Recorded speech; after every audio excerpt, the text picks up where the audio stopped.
Welcome to the Cheating Wife Stories channel.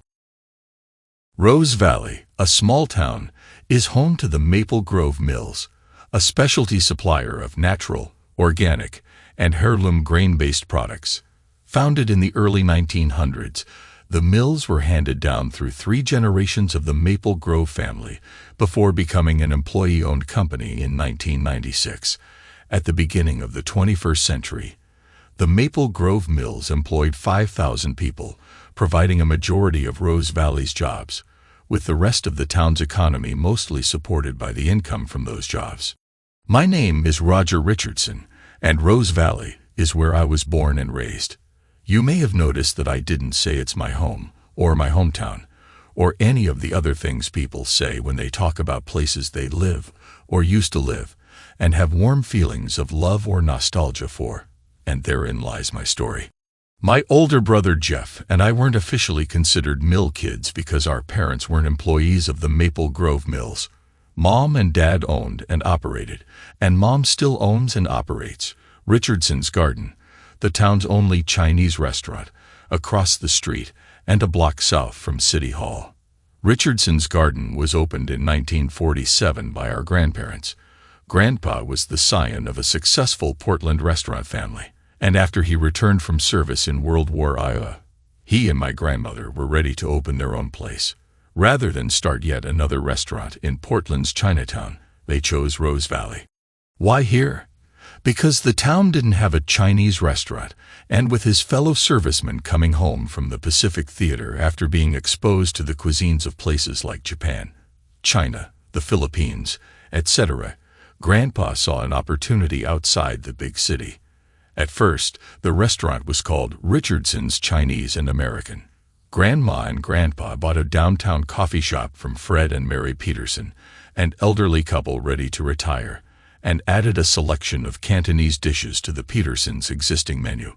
They held on to longtime customers by keeping everyone's favorite items, especially Mary Peterson's fried chicken, which Mary herself used to come in every Friday to make until Grandma had the recipe down. Mary's chicken is still on the dinner menu every Friday night, by the way. At first, Grandma and Grandpa lived in one of the apartments upstairs from the restaurant, but when my dad was born, the family built a tea garden and house behind the restaurant. When Grandpa passed away and Grandma retired, Mom and Dad took over running the restaurant, while Jeff and I spent most of our after-school time in the house under Grandma's watchful eye. Grandma passed away when I was a senior in high school, and Jeff was in his 3rd year at Portland State University. My girl next door was Kathy Henderson.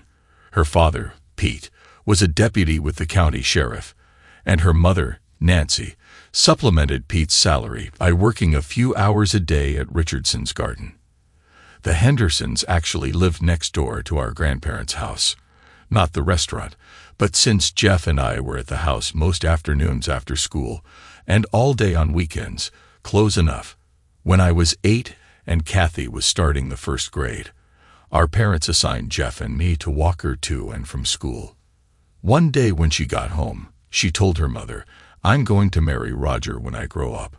And from that day on, nothing ever happened to convince our parents that anything different was going to happen. Kathy and I were best friends in grammar school, went steady in high school, and during my first 2 years away from home at PSU, spent as many weekends and holidays as we could together. It was during one of my visits home, for Kathy's senior prom, that we gave each other our virginities. As soon as Kathy graduated high school, she showed up in Portland as a PSU freshman.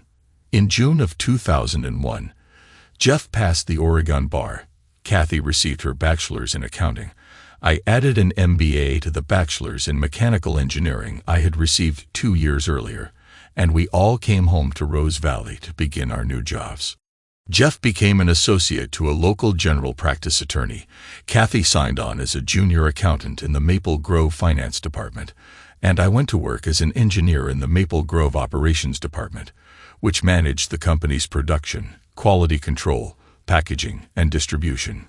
Kathy and I had been unofficially engaged ever since that day. She had first declared her intention to marry me when we grew up. When we returned home, we made our engagement official, ring and all. and we tied the knot that September. In January of 2002, Pete Henderson was struck and killed by a car while assisting a stranded motorist. Soon after that, our dad was diagnosed with pancreatic cancer, and even though it was caught early, it didn't seem to respond to treatment. We lost him just after Christmas. Faced with the prospect of living alone in their houses next door to one another, our moms decided to become roommates. Mom moved in with Kathy's mom, Kathy, and I moved down from our apartment over the restaurant. Jeff was living in the other one, to the house, and my cousin John from Portland moved into the apartment and became the restaurant's new chef. Our mothers insisted that Kathy and I shouldn't put off starting our family any further. I think planning for the birth of their new grandchild gave them something to keep their minds off our losses of the previous year. Our daughter, Lana, entered the world on October 24, 2003. She was perfect. Rose Valley had always seemed isolated from the ups and downs of the national economy. No matter what was going on in other economic sectors, people still needed what the Maple Grove mills produced. The first downer of the 21st century was no exception to this. But soon after, another economic monster came upon the scene: unregulated mortgages. Our town wasn't a fertile field for the McMansions that grew like a fungus across much of the country. The mill's employee management board kept a tight rein on the company's growth to avoid the kind of boom and bust hiring and layoff cycles that seemed to characterize employment in the modern world. And we were too far from the nearest center of growth to be a commuter bedroom community. But mortgage refinancing was another matter. Homeowners were bombarded with offers to refinance homes at amazingly low interest rates, and those who responded found their homes appraised at higher values than they had ever thought possible. Americans became enamored with the miraculous concept of using their homes as ATMs, and the citizens of Rose Valley were as susceptible to the epidemic as everyone else. In 2008, the bubble burst. America discovered that predatory lenders had targeted borrowers who could never make their payments when low rates didn't stay low, that corrupt appraisers had deliberately overvalued homes, and that banks were hiding bad loans by bundling them with good ones into securities that were knowingly being overrated. Borrowers in Rose Valley, as in the rest of America, found themselves buried in debt and their homes sinking deeper and deeper underwater. And that was when the worst predator of all made his appearance. His name was Daniel Moore, multimillionaire president of Moore Equity Partners, a private equity firm that acquired small companies and regrew them. And he seemed to appear as if by magic during the worst of the mortgage crash. To Rose Valley homeowners being hounded by lenders threatening foreclosure on their underwater mortgages, Moore Equity's offer to buy the Maple Grove mills was like throwing life preservers to the passengers of the Titanic. The company quickly divided into two camps, for and against accepting the buyout offer. I was among those who argued against. Congress and both candidates in the presidential election were already starting to talk about passing some sort of debt relief, and it seemed premature to be jumping from using homes as ATMs into doing the same with the town's primary source of jobs. And the amount offered was lower than most business analysts thought the company should be worth. But most of all, to be blunt, Moore was a swaggering, arrogant person, and there was something about him and his people that simultaneously made me uneasy and angry. But the money being offered, divided amongst the employee owners, would be enough for people to get out from under. Most of the proceeds people received would go to the lenders, but their loans would be paid off. And Moore and his partners offered all sorts of optimistic projections about how much they could grow the company and bring real growth to Rose Valley's stagnant local economy. Those of us who opposed the sale were outvoted, and at the end of October 2008, the 102-year history of the Maple Grove Mills as a locally owned and operated Rose Valley company came to an end, and the company became Maple Grove, Incorporated. Problems began almost as soon as the new management was in place. Local family farmers who had sold to Maple Grove for generations found themselves forced to lower their prices or lose sales to out-of-state suppliers, and even if they agreed, payments took longer and longer. Production was ordered to increase speed, and quality inspectors were overruled when they wanted to halt the lines to fix problems. Even the packaging started coming from unfamiliar sources and was of cheaper quality. Distributors and retail outlets started complaining about product quality. But month after month, finance kept reporting a healthy increase in sales and profits, so nothing was ever done. The new management said it was just a reflection of the degree to which the old Maple Grove had gold-plated its products to the point where they weren't bringing in an optimal return on investment. It just didn't make sense to me. How could management that was just so obviously stupid be running the company profitably? Maybe it was because I had grown up watching Robert Maple Grove and my father throwing back shots of single malt and rice beiju every Friday night as a kid. Or the sage advice both men had given Jeff and me during our teen years about never giving anything less than our best efforts. Or maybe it was the little voice in my head that kept telling me that what we were being told just didn't make any sense, but keeping my mouth shut and my head down while the more management turned what used to be a high-quality line of products into utter junk just didn't sit well with me. I persisted in raising issues, and as time passed, the idea of walking away from a job I found myself less and less able to take pride in. And joining Mom in running Richardson's garden was starting to sound better and better to me. The worst thing about what was happening at Maple Grove was that Kathy didn't seem to think there was anything wrong. Okay, so the quality of our product wasn't what it used to be. Maybe consumers really didn't care if their flours and meals were made from lower quality ingredients, weren't as consistently milled as they used to be, and weren't as well packaged as they used to be. After all, sales hadn't suffered, and revenues were actually up, weren't they? "We're not owners anymore, Roger," Kathy would say. "We just put in a day's work and collect our checks now, unless you keep stirring things up the way you are." The less said about Kathy's reaction to my thoughts about quitting Maple Grove in favor of the restaurant, the better. They weren't pretty. As time passed, there was less and less shop talk between us. But Lana was a good listener, even if her solution to all of Daddy's sad moments was a tea party with dolls. January of 2009 saw the inauguration of a new president. A month later, federal programs were passed to modify and refinance troubled home mortgages to reduce payments and foreclosures. Economists and politicians still argue about whether these programs were successful, so I won't say that Rose Valley's mortgage foreclosure crisis could have been resolved without the employees of Maple Grove Mills cashing out their ownership of the company. But to this day, the fact that we couldn't persuade them to try still sticks in my craw. By the summer of 2009, it had become obvious that the economy wasn't in just another recession. The domestic uncertainty of the war on terror, 2 foreign wars, the near crash of the stock market, the bursting of the housing bubble, and the epidemic of mortgages gone bad had been labeled the Great Recession, and America was hemorrhaging jobs. So it didn't come as a surprise to anyone that despite continuing to report record sales and profits, layoffs came to Maple Grove for the first time since the Great Depression of the 1930s.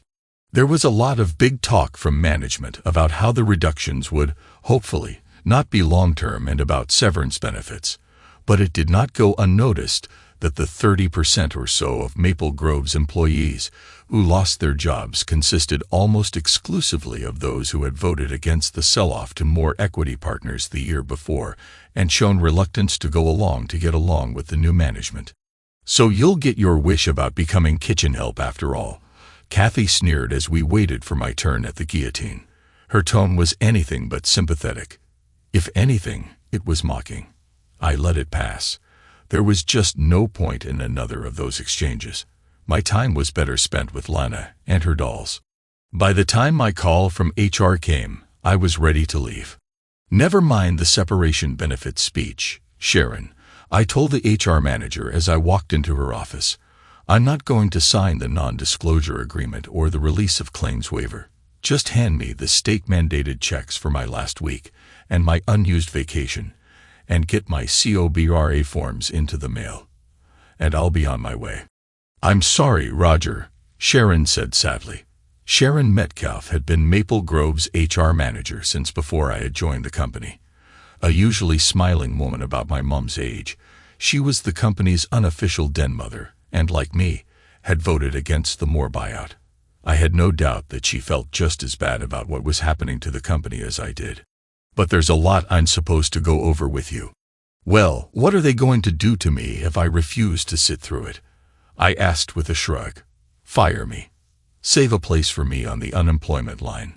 Sharon sighed as she handed me my severance packet. She obviously expected that once she had delivered everyone else's, there'd be one for her as well. Come by the restaurant when you don't have to worry about being accused of fraternizing with the enemy anymore, I told her. Dinner and an umbrella drink on me. Deal. We shook on it, and she even kissed me on the cheek before I left. I had removed all the personal property I wanted to keep from the office weeks ago, so I just said, "Let's go," to the security guard whose task it was to escort me from the building, got into my car, and headed for Lana's school. A tea party with dolls sounded like just what I needed right about now. I got to the school as classes were breaking for lunch, and after stopping in at the office to arrange a family emergency release for the rest of the school day, buckled Lana into her car seat and headed for home. Kathy didn't answer her phone when I called, so I had no idea if she knew I'd been walked out the door. I made a quick call to let the grandmas know that they wouldn't need to pick Lana up after school as they usually did, headed for home, and figured we'd all have a family meeting about it when Kathy got home. Something didn't feel right when we got home. Maybe I just wasn't used to seeing the house empty, especially at midday. Or maybe that day, everything in the world just felt not right. It wasn't as if the house had been stripped, or there were drawers or closet doors left open. I'll probably never know why it felt the way it did. But the note on the kitchen table left no doubt about what wasn't right. You had to do it. You just couldn't let it go, and now you're fired. I'm not going to end up supporting your dream of being kitchen help. I'm leaving you for someone who can do better for me and Lana. You can keep everything. I don't want any of it. Don't bother to look for us. We're gone, and you'll never find us. Sign the papers when you're served and don't make problems, or you'll never see your daughter again. Crap, I muttered to myself and hit Jeff's speed dial. Jeff, I got fired today, and Kathy's gone. She left a note that says she's taken Lana, and if I don't sign divorce papers, I'll never see her again. But I picked Lana up before I came home, and she's with me. Get out of there right now, Roger, Jeff said. Don't wait for the papers. You and Lana come to the office, and make sure you bring that note with you. 20 minutes later, I was sitting at a conference table with Jeff and his boss, Alex Benson, while Alex's PA was keeping Lana entertained. You've thrown a monkey wrench into your wife's plan, Alex told me. You were supposed to be sitting in an exit interview while she took Lana and left, probably for somewhere out of state. Any idea who this someone who can do better is? Jeff asked. Not a clue, I said. My guess is that it's one of those out-of-town managers that Moore brought in to run the mills, but she's never mentioned any of them by name. What about her threat? Jeff asked. Can she do that? Keep Roger from seeing Lana. If she'd managed to get her out of state, maybe. Alex said, Kathy's note in his hand. But she shot herself in the foot with this. The state of Oregon, like most other states, makes custody decisions based on which parent represents the best interests of the child. Unlike some other states, however, Oregon law specifically bars basing that decision on whether the parent is the mother or the father. Is one of you the primary caregiver? We've both always worked, I replied. I drop Lana off at school every morning. One of our mothers picks her up after school, and they both look after her until we get home from work. Either of you ever abused the other, verbally or physically, or abused Lana? No, and we practically live with our family. So there's no way anything like that could happen without them knowing. Now that you've lost your job, will you have financial issues supporting a child? I've always had a fallback in the family business, and if Lana is living here, she's got 2 grandmothers for a support system. And an uncle, Jeff added. Then the biggest factors the court will consider will be the attitude of parents toward the child, and the willingness and ability of each parent to facilitate and encourage a close and continuing relationship between the other parent and the child. And this, Alex said, waving Kathy's note, is going to be Kathy's kryptonite. Threatening to withhold access to a child to force your spouse to sign divorce papers will be the opposite of encouraging a close and continuing relationship in the eyes of the court. And so we filed a counterclaim, arguing that Kathy's plan to abscond with our daughter and use threats to withhold visitation to extort my signature on the divorce papers, a plan that was only thwarted by my unexpected early departure from being terminated from my job, was evidence that granting her any form of custody was not in the best interests of the child. The court granted me temporary custody pending a final decision, and we prepared to do legal battle. The high-priced legal team that appeared in court to argue against us quickly revealed who Kathy's someone who can do better was. Daniel Moore. But you saw that coming, didn't you? I've already told you my opinion of Daniel Moore. He thought he was smarter, richer, and more powerful than you. So you should just lay down and let him walk all over you. Or rather, let those he hired to walk all over you do their jobs, because walking all over you himself was beneath him. But where our divorce was concerned, Moore's wealth, his power, and most importantly, his attitude all ended up working against him.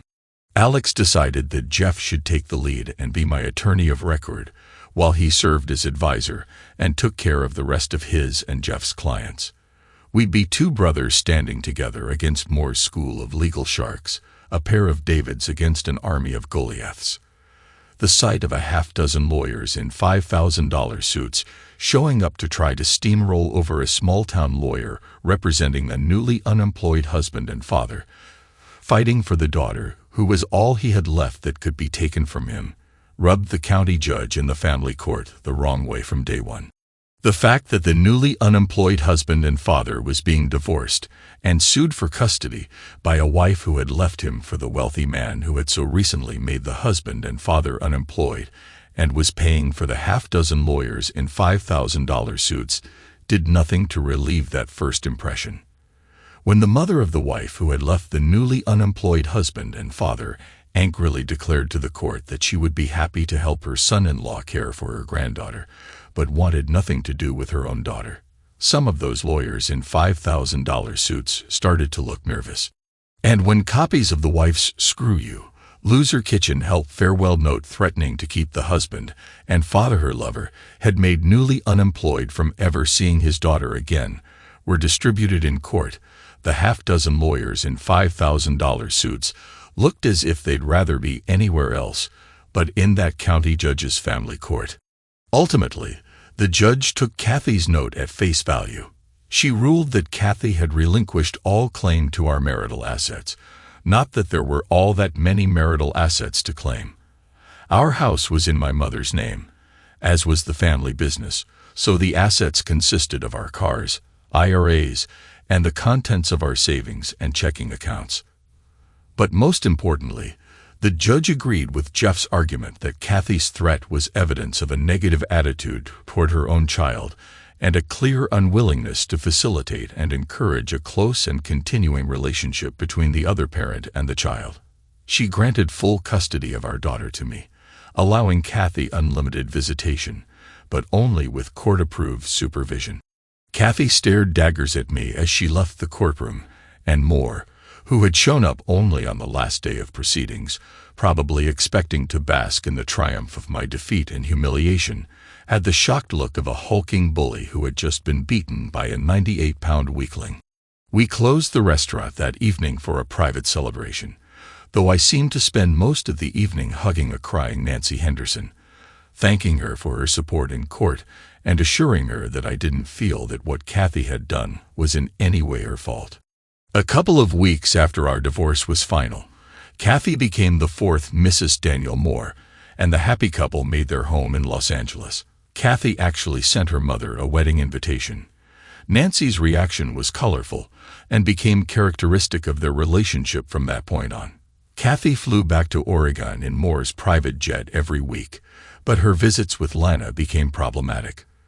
The court readily accepted Lana's grandmothers as court-approved supervision, But their home, the house Kathy's parents had raised her in, proved to be unworkable as a visitation location. Kathy and her mother kept getting into screaming arguments every time Kathy visited, the last of which ended with Nancy calling her daughter an evil 304 she was ashamed had ever come from her womb, and declaring that Kathy should never again dishonor her sainted father's memory by setting foot in his house.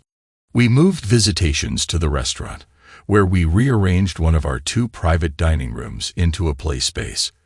Nancy was more restrained in the presence of the staff and customers, but every time Kathy came, she took up a position at a table just outside the door, just in case she tries to do something she shouldn't. My idea about going back to the restaurant turned out to be premature. The reality was that having grown up in the business, there wasn't all that much left for me to learn about running it. And until my mother was ready to retire, I wasn't needed there full-time. And since Mom's opinion of retirement was that it was waiting to die, retirement wasn't going to happen anytime soon. So when Marty Ball, my former boss from Maple Grove operations who had been fired at the same time as me, stopped in one day to tell me that he and some of the other fired Maple Grove managers were getting together to talk about starting their own business, and asked if I would be interested in joining them, my answer was an immediate hell yeah. The idea behind the new business, which we named Falcon after the famous bird of prey, was to bring the suppliers who had been lowballed or dropped as vendors by the new Maple Grove together to form a cooperative.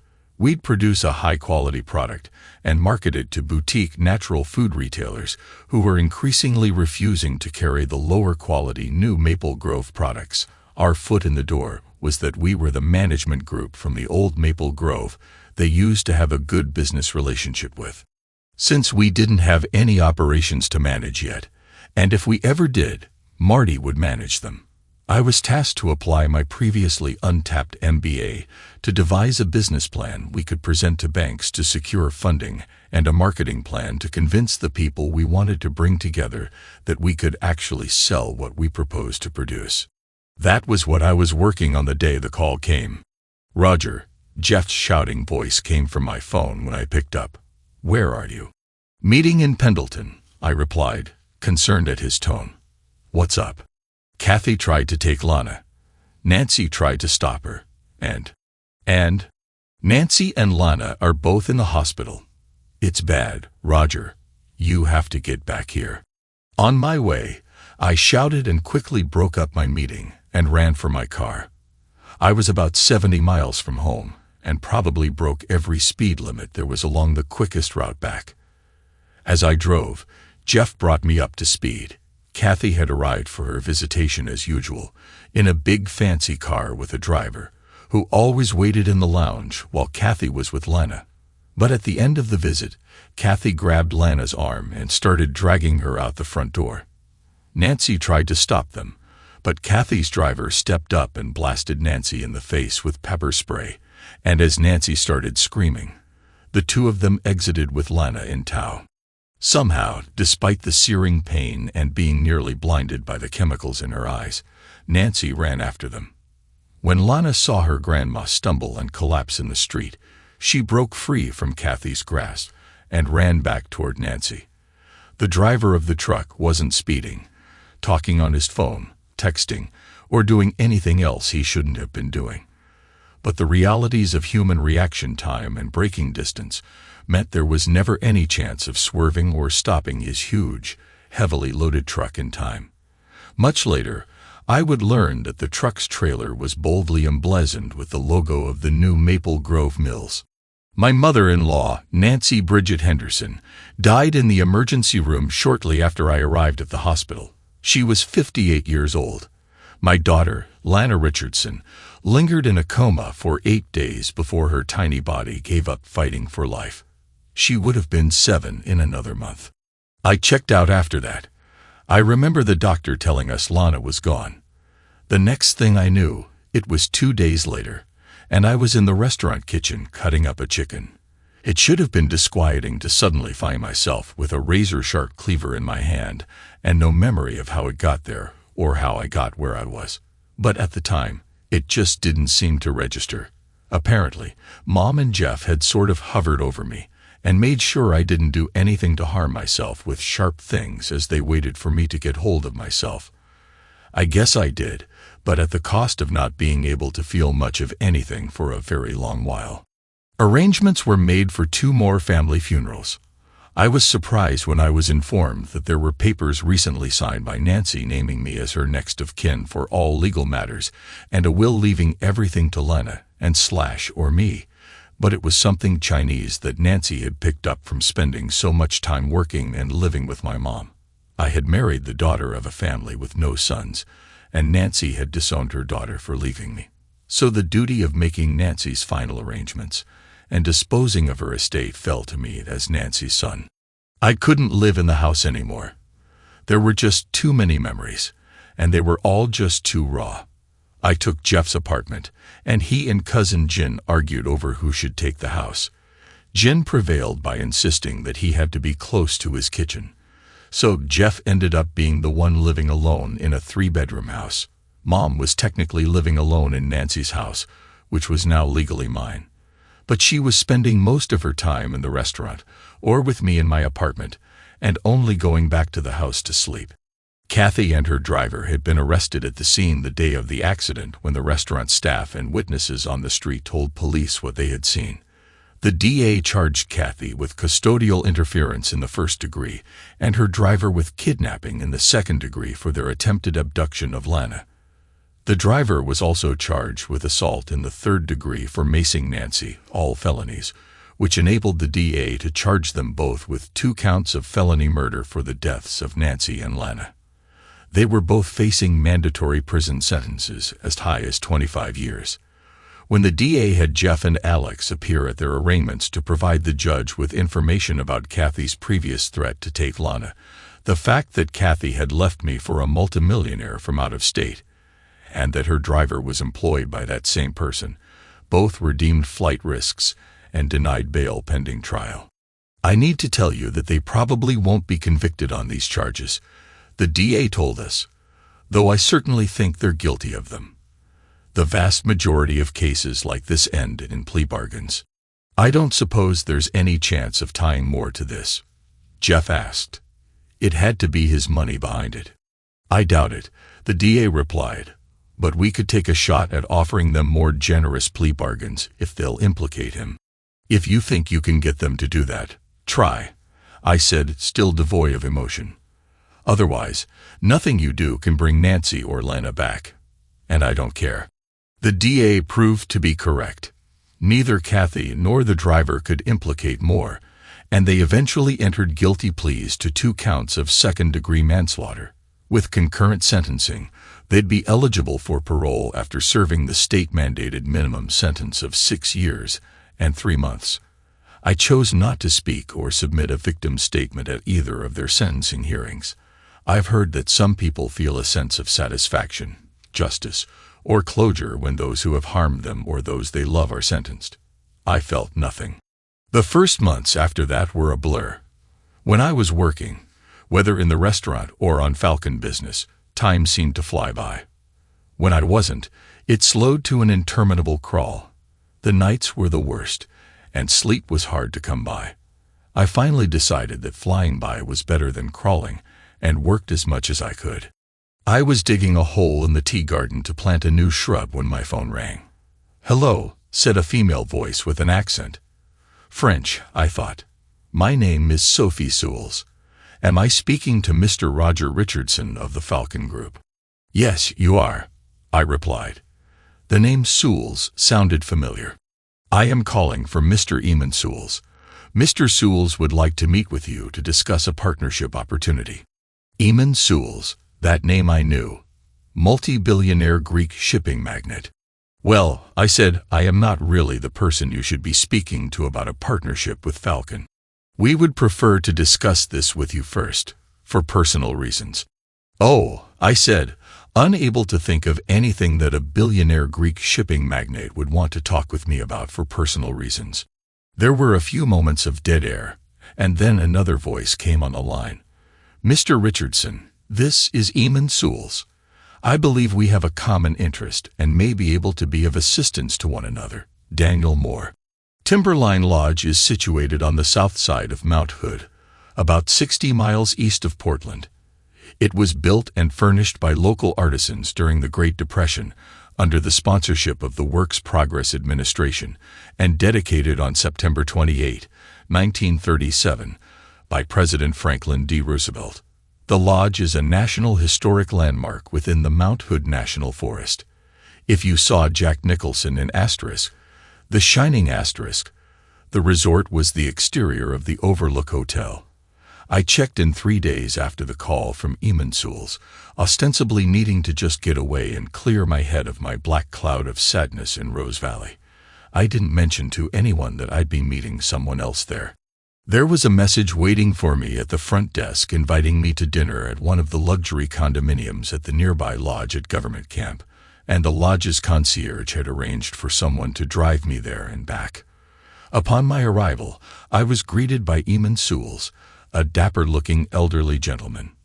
Sophie Sewells, his companion, was a woman a few years older than me who bore no family resemblance whatsoever to Sewells and turned out to be his daughter-in-law. They both insisted we all used first names, and we sat down to be served a sumptuous dinner. All mention of business, whatever that was going to be, was deferred until after the dishes had been cleared away. "Your recent experiences with Daniel Moore are known to us," Eamon finally began. "But I doubt that Sophie's and my experience with the man is known to you. Daniel Moore is responsible for the murder of my son, Armand," Eamon flatly declared, Sophie's husband. Eamon Sewells was a man with a checkered past, the son of a Greek fisherman who had no wish to inherit his father's life. He instead used his small fishing boat to carry cargo, almost none of it legal. In time, he owned a fleet of such boats. In more time, he owned a fleet of freighters and oil tankers. He was ambitious and ruthlessly avaricious in his pursuit of wealth, until he met and married his wife, Manon. Manon Sewells was a woman of compassion and charity. In order to win her love, Eamon had to put aside many of his ambitions and become a good man in her eyes. That meant no more illegal shipments, treating his workers, business partners, and even his competitors fairly, and eventually dedicating his vast fortune to attempting to make amends for the worst of his past sins. He funded the Sewells Foundation with a mission to combat poverty and exploitation, and Manon raised their son Andre to share her passion for making that mission a success. Upon Manon's death, the foundation became the Manon Sewells Foundation, and Andre was its chairman. The foundation had become involved in the affairs of San Lawrence, a small, impoverished South American state whose government was negotiating a deal that would fund schools and hospitals for all its citizens. But the cost would be the granting of over 500,000 acres of rainforest to an energy and mining cartel that would, over the next 10 years, deforest almost all the land, turn it from an environmental treasure into a wasteland of oil fields and mining pits, and displace the indigenous tribal peoples who made their homes there. It was truly a deal with the devil, but it was also the needs of the many today versus those of the few in the future. The foundation had submitted a competing proposal to fund those schools and hospitals, not as many as the corporate land deal would provide, but enough to make the destructive land deal unnecessary. The president of the country was receptive, and Andre traveled to San Lawrence to join him for a summit with local officials and tribal leaders. Their aircraft dropped off radar over the rainforest, and soon after, the vice president assumed the presidency. The aircraft's disappearance was blamed on unidentified eco-terrorists. All discussions with the foundation were terminated without explanation.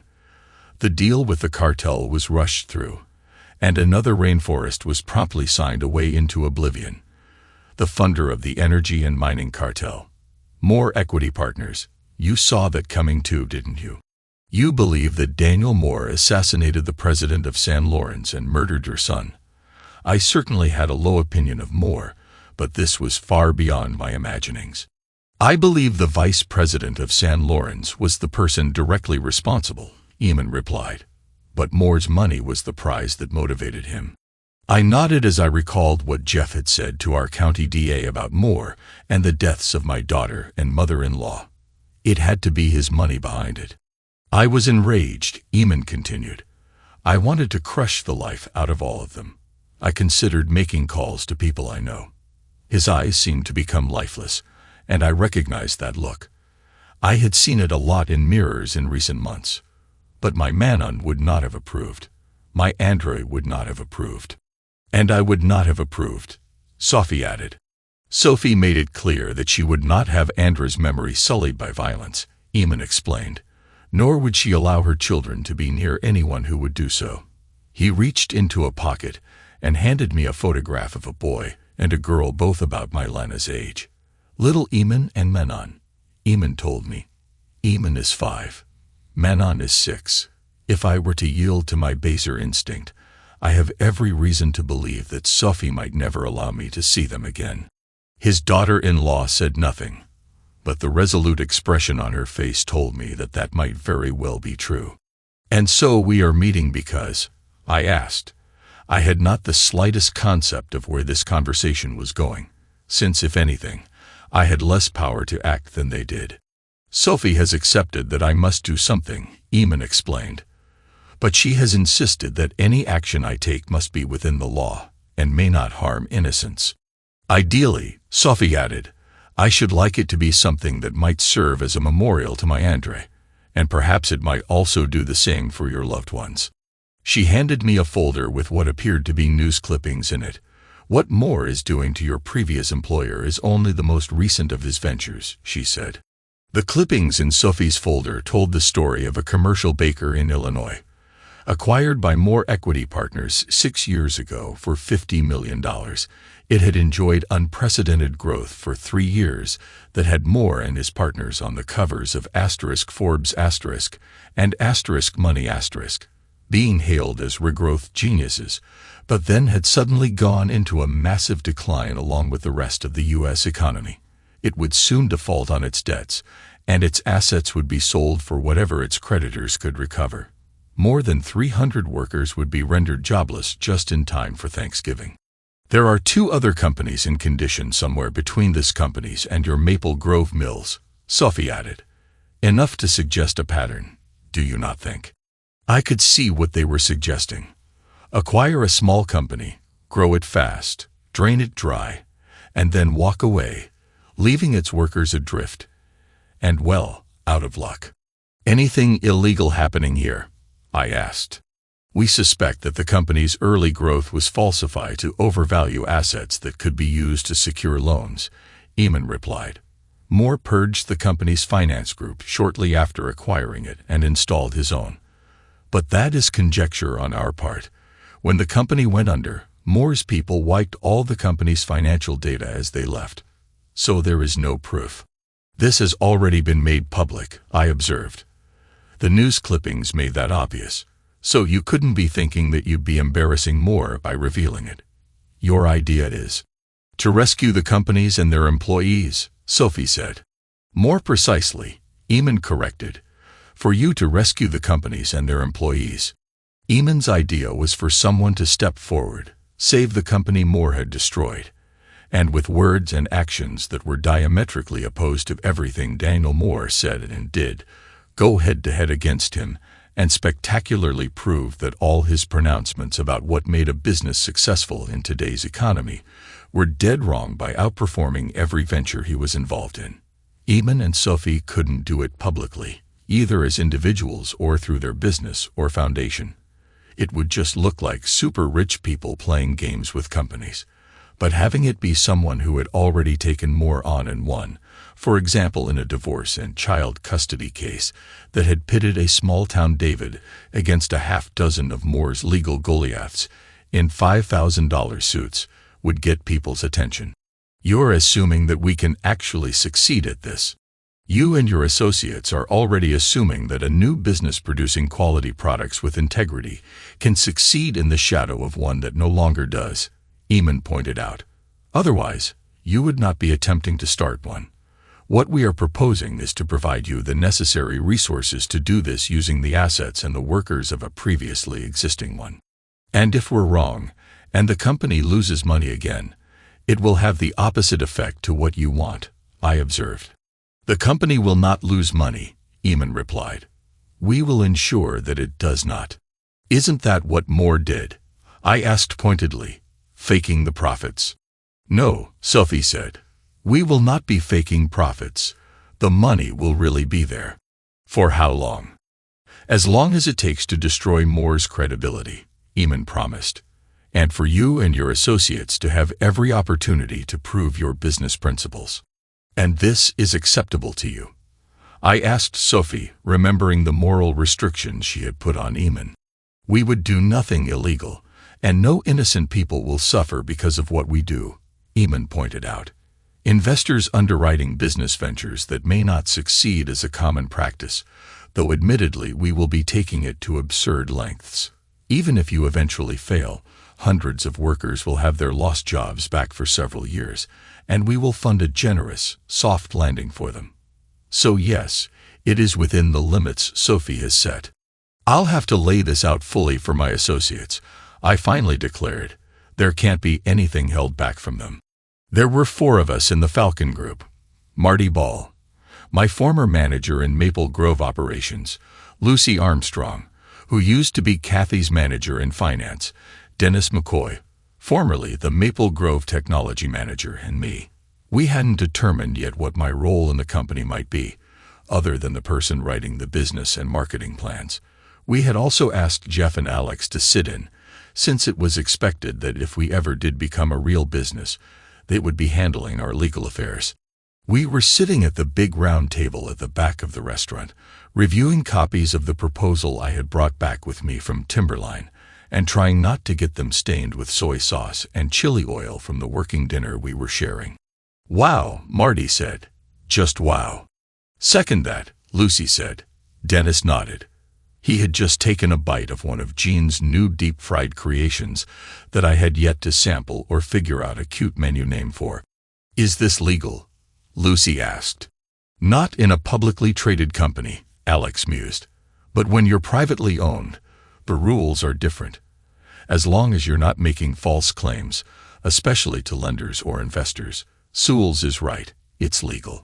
It does seem to answer the question of what your role in Falcon would be, Roger, Marty observed. Yeah, I agreed. Figurehead frontman. Clay pigeon and sitting duck, Jeff grumbled. If Sewell's is right about what happened to his son. There is that, Marty conceded. But I was thinking that Roger is doing our business and marketing plans, and we still don't have anyone heading up either business development or sales and marketing.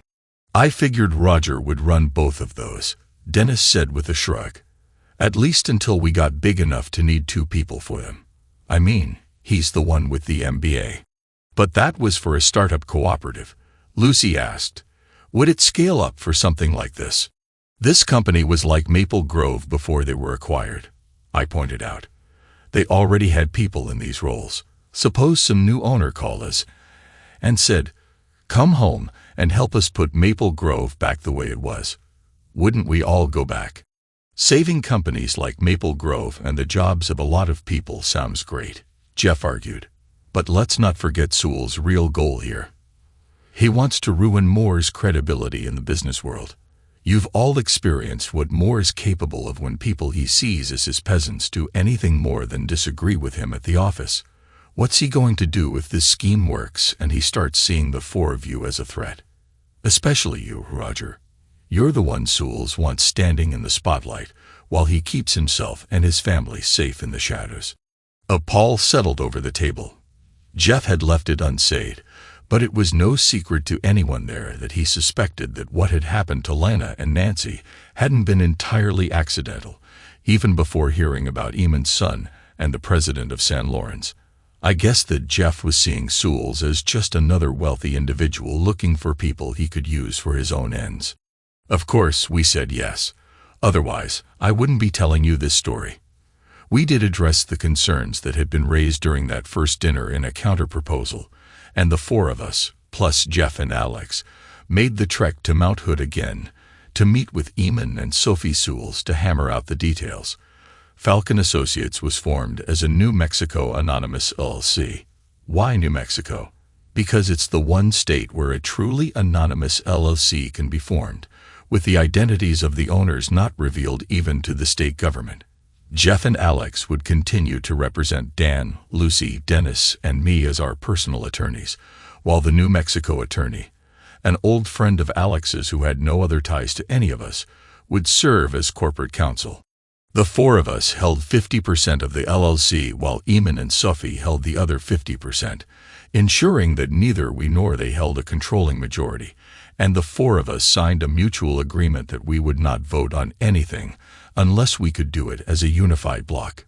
To anyone outside the inner circle of the LLC, Dan, Lucy, Dennis, and I would be presented as employees of Falcon Associates. Dan would be Director of Operations, Lucy Director of Finance, Dennis Director of Technology, and my title would be Managing Director. The discussion of whether I would be just the official talking figurehead or actually directing business development and marketing was shelved until we determined what resources we might find available in the companies we were going to try to rebuild. We would each draw the same salary of $250,000 per year, generous compensation, but not entirely out of the range of credibility for a high-risk startup, with a conventional set of executive benefits for ourselves and our families. What was unconventional was what was added to address Jeff's concerns about safety. We and our families would have a 24/7 hotline to an executive security firm that could provide armed security anytime it was needed. Lucy and Dennis would keep out of the public view as much as they could because they had spouses and children. And if things did go worst case, we would each have $10 million life insurance policies. A week after we signed the agreements, Eamon informed us that our salaries and benefits were active, and that Falcon Associates now had working capital of $100 million, with an additional capital reserve of another $100 million. Lucy nearly hyperventilated when a courier delivered the verified financial statement. It was probably only a small portion of Eamon's wealth, but it was more money than any of us had imagined we'd ever have access to. 3 weeks later, the Illinois Baking Company shut its doors, throwing 316 workers onto the unemployment rolls. The bankruptcy trustee would begin entertaining offers for the company's assets within the next 30 days. Falcon Associates, LLC announces successful bid to purchase assets of Pathway Bakeries, Incorporated, Albuquerque, New Mexico, December 3, 2011. AP Newswire first call via Comex Newsnet. Falcon Associates, LLC today announced that the U.S. Bankruptcy Court for the District of Delaware has approved Falcon's bid to purchase substantially all of the assets of Pathway Bakeries, Incorporated of Kelton, Illinois. Under the terms of the asset purchase agreement, Falcon will acquire substantially all of the assets of Pathway for approximately $28 million. The transaction is expected to close no later than December 15, 2011. Falcon will use private capital investments to fund the acquisition. "We're excited about this acquisition," commented Roger Richardson, Managing Director of Falcon LLC. "We are looking forward to reopening the Kelton, Illinois production facility, where we intend to produce Pathway products. In our opinion, the old Pathway's last owners cultivated a toxic business culture that placed profits above people and quality and eventually led to the company's demise," Richardson said, then added, "It is our intention to forge cooperative and mutually respectful relationships between management, employees, suppliers, and customers, and build a new Pathway that we can all be proud of." Source: Falcon Associates, LLC. Take that, Daniel Moore. Buying the assets of a bankrupted business is an incredibly complicated process. You don't just breeze into a trustee's office, lay down a pile of money, and walk away with the ownership papers. If you're not an expert at steering your way through an endless maze of red tape and legal landmines, don't even try doing it yourself. Find someone with the necessary expertise to do it for you, which is what we had our New Mexico counsel do. Kelton Record, Chicago Tribune, Monday, December 6, 2011. Tiny Kelton has been struggling. Illinois has lost over 130,000 manufacturing jobs since the recession began in 2007. The outlook in Kelton became especially bleak in early October when the Pathway Bakeries plant was closed by its out-of-state owner, More Equity Partners, Workers at the bakery said they felt betrayed when Moore at first said there would be more work in a day or two, but then changed the locks. Raina and Andy Dean were both thrown out of jobs. They just kept taking and taking until there was nothing left to take, Raina said. And they didn't care that they were putting 300 people out of work. How can they do that? Andy added, this was a good company, a good place to work. They come in from nowhere and destroy it. How can you destroy people's lives just to make a profit? And with Christmas now only 3 weeks away, some 300-plus Kelton families are looking at bleak holidays after nearly 2 months of unemployment. This week, displaced pathway workers learned that the shuttered plant that used to be their place of work had been acquired by another private equity firm, Falcon Associates, LLC of Albuquerque, New Mexico. Falcon has said it intends to reopen the plant and will hold a public meeting in the Kelton High School auditorium at 7 p.m. on Friday, December 10th, to present their plans to the community. Showtime, Dan said as he handed me a bottle of water. You ready? Prepared, I said nervously as I looked out through the curtain. Don't know about ready. The Kelton High School auditorium had 600 seats. Every seat was filled. The sides and back were packed, and it looked as if there were people overflowing into the halls outside. The seats had been reserved for former Pathway employees, and each had been handed an envelope with his or her name on it and asked not to open it until told to. We had brought 316 envelopes, one for every person on the list of employees who had lost their jobs the previous month, and every single one had been claimed. Looks like some of them brought their families with them, I observed. Most of them, I think, Dan agreed, and invited their relatives from the Chicago Tribune and CNN, too. I groaned. Well, we wanted to make a splash, didn't we? What do you think? I asked.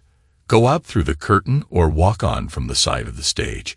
Curtain feels like I'm a big star trying to make an entrance. Seems like something more would do. Side, Dan agreed. Definitely side. There's a podium out there, I noticed. I'm not going to stand behind that and lecture them. I took a last swig from the water bottle, and we headed out onto the stage. The podium had a microphone on it, thankfully a wireless one, so I pulled it off its socket and walked up to the front of the stage. Hello, everyone, I said, and thank you all for coming tonight. I'm Roger Richardson, Managing Director of Falcon, and this is Marty Ball, our Director of Operations. Those of you who previously worked for Pathway Incorporated were given envelopes when you arrived. Would you please open yours now? We waited while envelopes were torn open all around the auditorium, and the enclosed letters with their attached bits of plastic were withdrawn and examined. Then there was the sound of gasps, and even a few shrieks as people read the title on the letters and realized what they were holding. Hiring letters. We wish we could call you all in to work in time for Christmas, I explained. But the reality is that between the way previous management neglected equipment and facilities and the fact that the plant has now been closed for almost 2 months, there's a lot of work that needs to be done to bring Pathway back online. Another dig at more there. We've staged the report to work schedule in 2-week intervals over the next 2 months. If your letter says you're in the first hiring round, the main gate and building 1 will be open Monday morning at 8 o'clock. There was a round of applause and cheers from the audience. Health insurance benefits for everyone went back online at noon today. If you haven't sent your COBRA papers in yet, there's no need to. Another cheer. Direct deposit of pay will resume right after the new year. All salaries and seniorities will be preserved. Attached to your rehire letters are Visa debit cards. Each of these cards has been preloaded with $1,500. They're activated by going to the website or calling the toll-free number on the letter and entering your social security numbers. We hope this will help make the holiday and the rest of the year a little brighter for everyone. There were gasps and scattered, "Oh my gods," and the audience sat stunned for a few moments, then burst into a huge round of cheers and applause. Some actually cried. There's a buffet in the gym, I said to complete my remarks. Please join us and enjoy. Thank you again for coming, and welcome to what we hope will be a much better pathway than the one you knew at the beginning of this year. Yeah, I couldn't resist taking one more little poke there. The official meeting was followed by interviews with various reporters. Mostly, I just expressed the same views we had previously based our nascent grain cooperative proposals on as I talked about how the new pathway would succeed on high quality, integrity, and just doing the right thing, and took advantage of every opportunity to point out how Pathway's previous owners had not. We spent the remainder of the evening meeting and shaking hands with our soon-to-be new employees and their families. I looked into the eyes of people who just a few weeks ago had been looking at a hopeless future and saw hope. I hadn't seen much of that lately. I wanted to see more. You think any of this is getting back to more? Marty asked as we headed for our hotel. Not a clue, I admitted, but it feels pretty darn good. Yeah, Marty agreed. There is that. Rising from the ashes, Falcon gives displaced Pathway workers $1,500 gifts. December 12, 2011. Kelton Record Chicago Tribune. A company reopening the former Pathway Bakery in Kelton, Illinois, stunned displaced employees by presenting them with $1,500 Visa gift cards. Albuquerque, New Mexico-based Falcon Associates will begin operations next week at the former Pathway plant with a staff of 70. More than 300 employees lost their jobs when Pathway filed for bankruptcy in October. Falcon says it hopes to have all employees back on the job by the end of February. Mary Gladden, a worker at the bakery, had been preparing her children for a very modest holiday.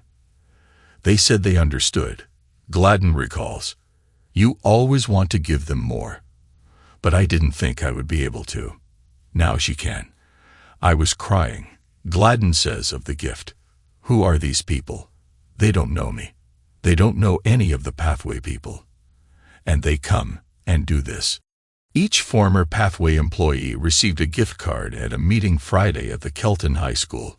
"We are a new company," Falcon Managing Director Roger Richardson told the Kelton Record.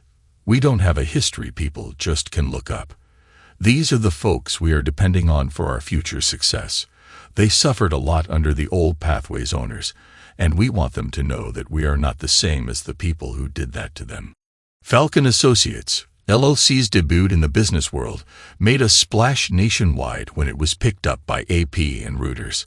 Cell phone videos taken by some of the Pathway people who attended the meeting were posted to YouTube and Facebook, and one of them was used in a CNN report. The last week of December was full of catchy headlines. Pathway rises from the ashes. Santa comes to Kelton. Miracle on Kelton Boulevard. Someone labeled a photo of me. The new George Bailey. Best of all were the side stories about the fall of the old Pathway, the shuttering of its plants, and how its former workers were facing a Christmas without jobs or health insurance until Falcon came along, illustrated with the face of Daniel Moore labeled Mr. Potter, Ebenezer Moore, and my personal favorite, Scrooge McMoore. Inevitably, the media focus became, who are these people? Searching for information about us turned up the usual social media and professional credentials for all of us. In the story of my divorce from Kathy, her marriage to Daniel Moore, and the events leading to the deaths of Lana and Nancy, I declined all requests to discuss my personal tragedy with interviewers. But we had made me the face of Falcon, knowing that someone would dig the story out on their own and run it anyway. And how could they not? It was an irresistible real-life soap opera. Arrogant millionaire takes over small town's biggest employer and fires a third of its hapless workers. Arrogant millionaire seduces and steals the pretty young wife of one of the hapless fired workers. Arrogant millionaire and the faithless pretty young wife go to divorce court and try to steal the hapless fired worker's little girl from him and fail.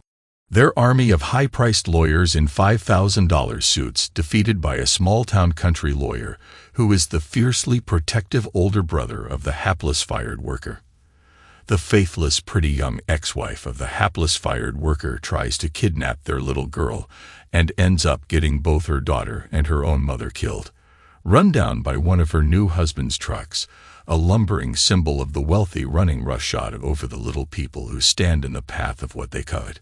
Instead of crumbling under the heavy weight of this loss, the hapless fired worker joins with other hapless fired workers to start a new company, and 6 months later they come to the rescue of another company's hapless fired workers who were thrown out of work by the same arrogant millionaire and hand out $1,500 gift cards, bringing them hope for the coming year and saving Christmas for them all. You can't make this stuff up. Some of the stories were hard to watch. Especially difficult was the human interest story that started in front of the Maple Grove Mills plant, then moved to the front gate of the Coffee Creek Correctional Facility in Wilsonville, where Kathy was serving her sentence for manslaughter, and finally ended standing on the spot in front of Richardson's garden, where Lana and Nancy were run down. I had to turn it off when the reporter went snooping around inside the restaurant and showed the little family altar in the back, where Mom burns incense in front of little framed photos of my grandparents, Dad, Lana, and Nancy. Jeff swore he wasn't behind a reporter and camera crew who ambushed Moore coming out the front door of his holiday-festooned high-rise condo building in downtown L.A., and asked him if abducting Lana and assaulting Nancy had been his idea, and if he felt any responsibility for their deaths and his wife's current incarceration. Moore screamed something that was mostly unintelligible, but I thought I made out failing and losers. It was the sharpest jab anyone had scored on the man yet, so if Jeff did whisper something in someone's ear, I guess I can live with that. The answer to the question of whether I'd just be the mouthpiece for the new pathway or be hands-on with business development, marketing, and sales turned out to be yes. As I had anticipated, Pathway's previous non-Moore managers were eager to return, but they needed some hand-holding to make a transition from merely thinking about restoring the old pathway to building a new pathway that could fill consumer needs in markets that had existed either barely or not at all when Moore had acquired their company 6 years ago. And even though the Falcon strategy had been formulated by all four of us with input from fired Maple Grove marketing analysts who we hired as consultants, as the person who had stood on a stage before the entire company handed out those $1,500 Christmas gift cards and made all those statements about how we'd all build the new company together, it fell to me to make the pitches that would fire up people's enthusiasm. It ended up taking 4 months to get the shuttered Pathway plant up to full working order. Part of the delay was because Moore and his people had utterly neglected just about everything required to keep it running. There were numerous safety violations that had to be corrected, loads of deferred maintenance on equipment, and some equipment that flat out had to be removed and replaced. This included the offices as well. Every computer was at least 4 years old, so we just replaced them all. Dennis removed the hard drives from every decommissioned workstation, laptop, and server and stored them for a secret data project. More about that later. And then we donated everything else to the local school system and to various local nonprofits. We upgraded our rehired people as well. After the first of the year, every employee who was not yet called back to full-time work was signed up for some kind of training. Some updated their skills for their current jobs, while others learned new skills that would enable them to handle the new equipment we were adding, such as robots. Are these robots going to mean job cuts? The union rep on our new management board asked. The plan is not fewer people, Marty explained, but higher output using the same number of people. The company we used to work for maintained essentially the same headcount on the floors for over 30 years, but in that time we more than doubled our output. No growth? One of the finance reps asked. Not in headcount, Marty replied, but in everything else, yes, there was growth. The population of our little town didn't change significantly either, I pointed out. Some people said the company and town were stagnant. We called it stability. They had layoffs, the union rep pointed out. It was a purge, I said, making no effort to mask my bitterness. They swept out everyone who had opposed their takeover of the company and wasn't willing to be a team player as they turned the place to ruins. There were nods all around. Are you confident we can sell twice as much Pathway product as we used to after what happened to our quality the past few years? Asked a marketing rep. Not right away, I admitted. Not until we can show customers we lost that the old Pathway quality is back. Pathway is back, and even better than you remember it is going to have to be the basis of our customer outreach for some time on the old standbys. But we aren't going to just sell the old Pathway standbys. We're lining up some private label contracts that will keep the floor humming. And there are new product categories Pathway can move into. Organics, high-end sugar-frees, gluten, and grain-free. These weren't significant markets when Moore management took over and they ignored them. But demand is starting to grow, and we can help it. We're not going to just stop ignoring change and start keeping pace with it. We're going to be part of it.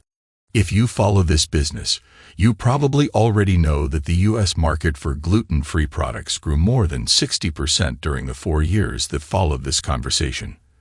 The new Pathway GF product line we introduced in the summer of 2012 brought in nearly a third of our total revenue and cemented my image as a prophet in the eyes of Pathway's marketing group. Meanwhile, the new Maple Grove Mills, having fired all those marketing analysts we were using as consultants, totally missed the explosion in gluten-free product sales. The first year of the new Pathway was, for me, a lot like the months I had worked on the Falcon Cooperative, but on a much larger scale.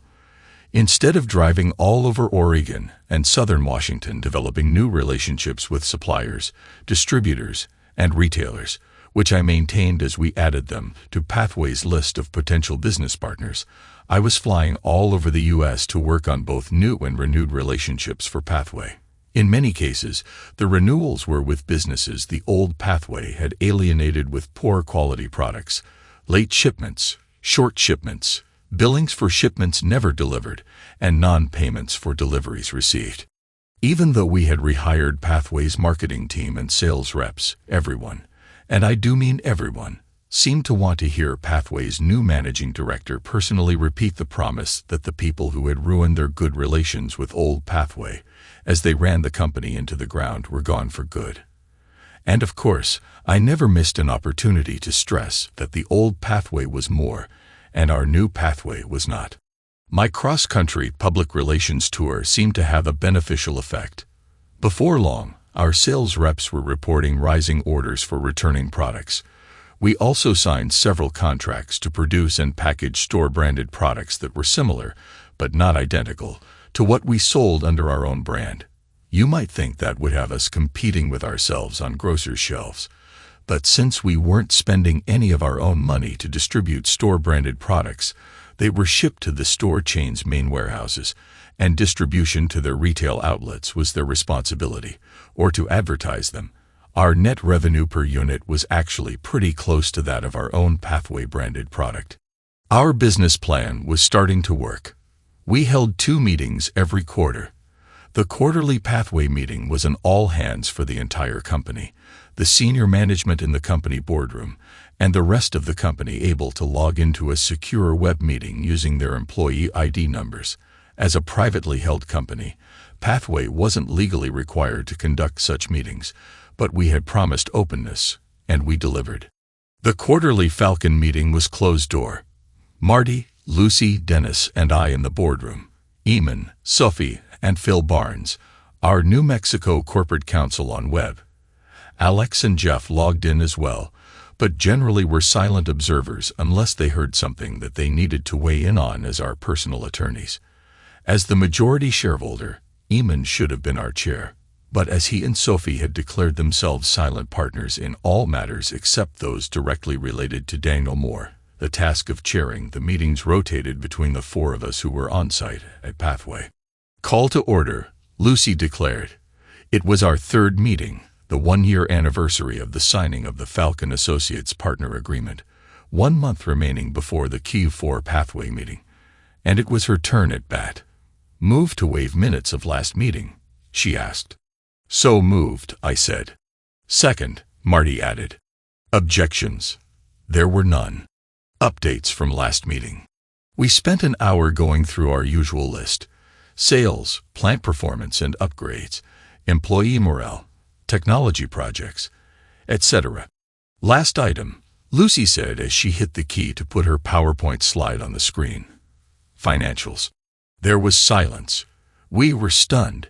Pathway will end Q4 in the black. That's a year ahead of your projection, Eamon noted. How? The Champion Markets contract, Lucy explained. We're providing their entire line of store-branded hard-baked snack foods. And it was unplanned. Unplanned. I met their CEO at the Grocers Association show in Vegas in February and gave him the full private label supplier pitch. I explained. He was cagey about their plans at the time. But in March, they announced a 7-state expansion into the Southwest. By the end of Q2, they had 20 new stores open, and their existing supplier was overloaded doing both breads and pastries and hard-baked snacks. So now that supplier has transitioned to doing just fresh-baked, and we're doing all their hards, nobody lost any work. So there's been no change in product that customers will notice. It's a 1-year deal with options, and the new Champion stores have been doing well, I added. So it's looking good for sustainability. The new Pathway's first holiday party was December 21, 2012, our last working day of the year. The company provided the basics: turkey, ham, mashed potatoes, salad, soft drinks, and some desserts. Everybody was invited to bring potluck dishes, and just about everybody did. Families and children were invited. Someone dressed up as Santa. No, not me. And we used the projector in the conference room to screen It's a Wonderful Life *. While no adults were looking, I taught some of the younger kids that Mr. Potter's first name was Daniel. Never miss an opportunity. After the gift exchange, everyone was told not to spend more than $20, and gag gifts were encouraged. We did a drawing with some better stuff as prizes, then brought out takeout containers so people could divide up what was left of the company-supplied food. We had brought in a lot, and it was time to bid everyone farewell until next year. Before everybody heads off for the holiday, we want you to know how much we've appreciated your efforts this year as we've worked to build our new Pathway, I announced, and to let you know that when your last checks of the year are deposited or mailed to you, there will be a little something extra in them. Applause. Everyone applauds Christmas bonuses, right? It's going to be the same amount for everyone, I continued. And it's not a Christmas bonus. It's profit sharing. Rising from the ashes, Falcon distributes profit-sharing checks to Pathway workers. December 24, 2012. Kelton Record. Business page. A cheer rose up at the first holiday party of the newly reborn Pathway Bakeries when the managing director of the company's parent company, Falcon Associates of Albuquerque, New Mexico, announced a profit-sharing bonus at the end of the company's first year in business. The record has learned that each worker received $500. Pathway currently employs 325 full-time workers. As a privately held company, we do not comment on earnings, Falcon Managing Director Roger Richardson told the Kelton Record. Pathway's workers all gave 100% and more this past year, and Falcon has decided to show appreciation for that support by distributing the entirety of this first year's profits equally to all employees. We look forward to the coming year as we continue to build a new Pathway on the ruins left by the owners of its predecessor. Never, ever miss an opportunity. The next round of our war of words against Daniel Moore and Moore Equity Partners came from an unexpected source. The termination of 150 employees of the Maple Grove Mills had a noticeable impact on business in Rose Valley, especially the more discretionary income-based businesses like restaurants. We used some of my Falcon salary to make sure all the restaurants' bills got paid, and with family benefits, Mom had company-paid health insurance. We even covered my cousin Jin by declaring him a member of my household, since he was related, lived upstairs from his kitchen, and our restaurant, apartments, and houses were all part of the same family compound. It's good to be one of the bosses. A month after the party at which we announced profit sharing for Pathway employees, Jeff called me about a strangeness Mom had experienced at Richardson's Garden.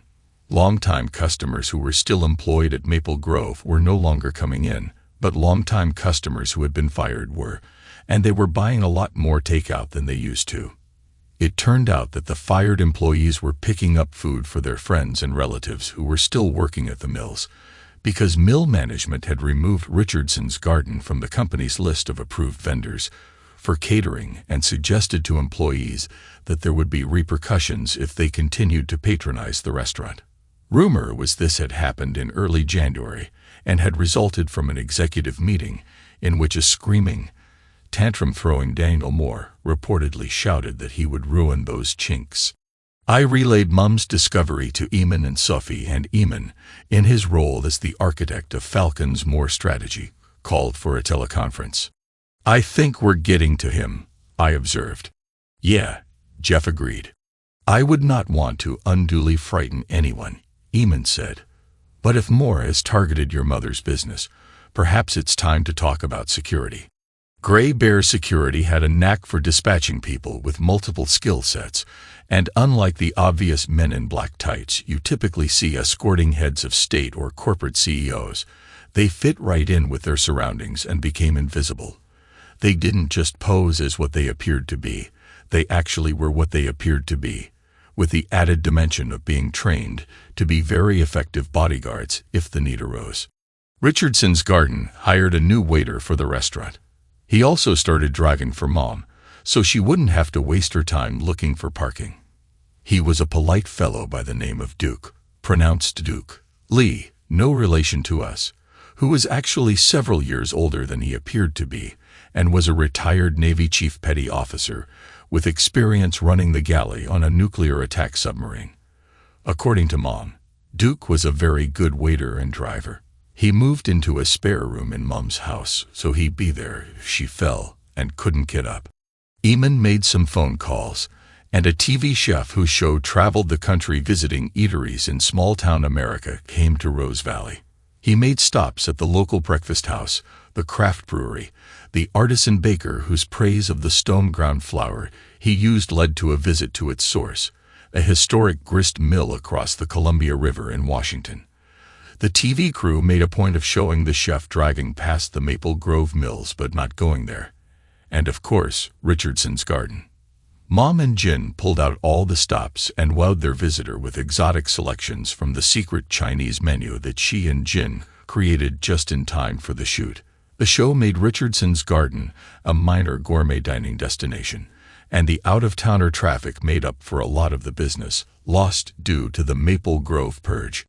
Word soon came to us that Moore had started throwing things when it got back to him that Richardson's Garden not only didn't appear to be suffering from his attempted embargo, but had actually expanded its staff.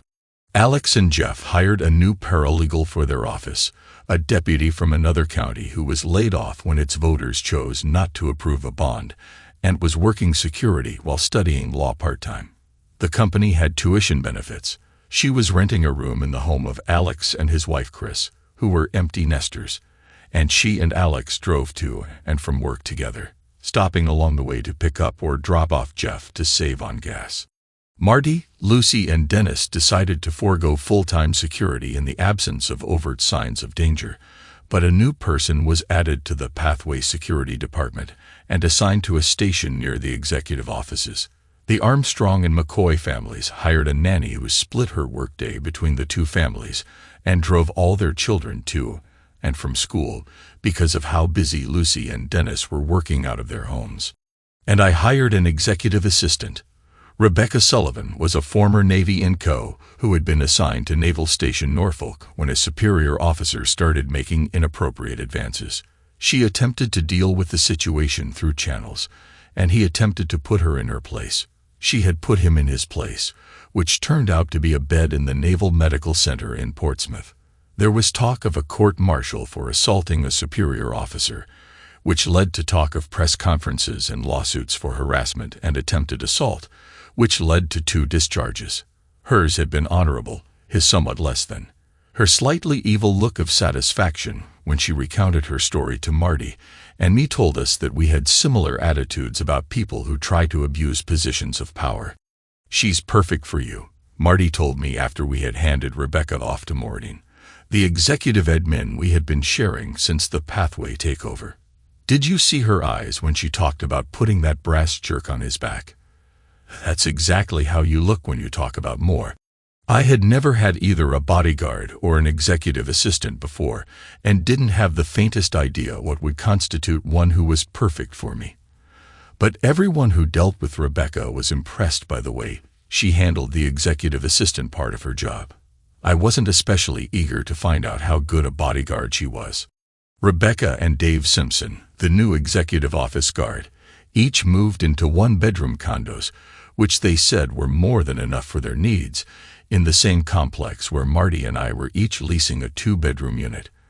Marty and Dave hung out together a lot off hours and rideshare to and from work, and while Rebecca and I didn't pal around outside of the office, we did also share rides, and yes, we told everyone it was to save on gas. Rebecca's arrival also solved another staffing issue for us. Maureen, the executive admin who had been supporting both Marty and me, had previously worked for Pathway's general manager, who had developed serious health issues fighting to keep Pathway from failing under Moore's destructive reign, and had chosen to take a pension rather than return. Marty had been seeing a woman he'd met in Kelton for some time, and was now calling Kelton home, and our consensus was that he should become the Pathway general manager. So Maureen should rightly have been working solely for Marty, and I really did need someone to support me on the many cross-country expeditions that constituted more than two-thirds of my duties as managing director of Falcon Associates, and whom knew what was really going on behind the scenes. "How much do you know about what we do here?" I asked her. "Not very much about Pathway," she replied. "About Falcon, everything. Everything. Gray Bear Security is a subsidiary of Global Maritime Protection Services," she explained, "which is owned by the Sewell Shipping Group." Of course, I should have seen that coming, shouldn't I? The rest of Q1 2013 was uneventful. Financials continued to improve each month, and if we could maintain this pace, we'd be a $10 million company by the end of the year. That may sound like phenomenal growth, but you have to consider that the old Pathway had been a $10 million company before Moore did and yelled at it. So all we were really doing was a decent job of restoring what Moore had ruined, and we had spent some $60 million to get there. But as far as accomplishing our other mission, the biggest result we could point to so far was getting Daniel Moore angry enough to enact a failed embargo on a Chinese restaurant in a small Oregon town. We would need to take things to a new level. That opportunity was soon presented to us. Westover Foods Incorporated, Phil Barnes said as we looked at the slide he put up at our Q1 Falcon meeting, maker of Marvel Bread and Happy Brand snack cakes.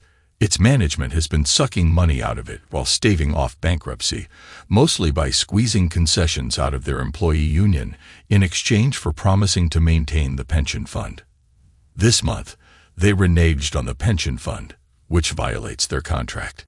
If the union refuses to accept contract changes, the company will go under, but they'll have their pension fund. If they accept, the company will go under anyway, and then they'll have no pension fund. "Bankruptcy sounds inevitable," Lucy said. "Union members voted down a new contract by 92% last week," Phil confirmed. "There are 2 asset acquisition bids in, one on Happy and one on Marvel," Phil noted. "The Happy bidder is from a global conglomerate and is $680 million. That one's a done deal. The Marvel bid is $30 million. The sole bidder is More Equity Partners. Can't imagine the union will like that," Dennis said. "They don't," Phil agreed, "which is why they approached me with an overture to Falcon. They like what you're doing with Pathway.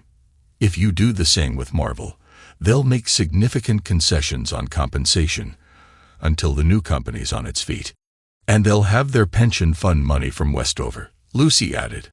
"Bidding against Moore would definitely take things to a new level," I commented. "Do we know what it would take to outbid Moore?" Eamon asked. "Moore's bid was presented as a take-it-or-leave-it offer," Phil replied. "He's made some loud public statements about Marvel being a piece of crap loser company and how he's the only one who will ever bid on it because nobody else could ever fix it. So we make him look bad just by trying to buy Marvel after he predicted that nobody else would, I reasoned. And even if we don't outbid him, we make him go back on his take it or leave it ultimatum and spend more money to buy it. The question is, if we do buy it, are we positioned to save another company? Falcon Associates, LLC purchases assets of Marvel Bread from Westover Foods.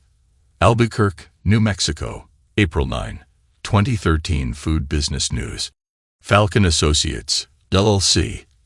Albuquerque, New Mexico, DBA Pathway Bakeries of Kelton, Illinois, has emerged as the buyer for a number of the Marvel Bread Company assets of Westover Foods, Incorporated, according to a January 28 filing in the U.S. Bankruptcy Court for the Southern District of New York.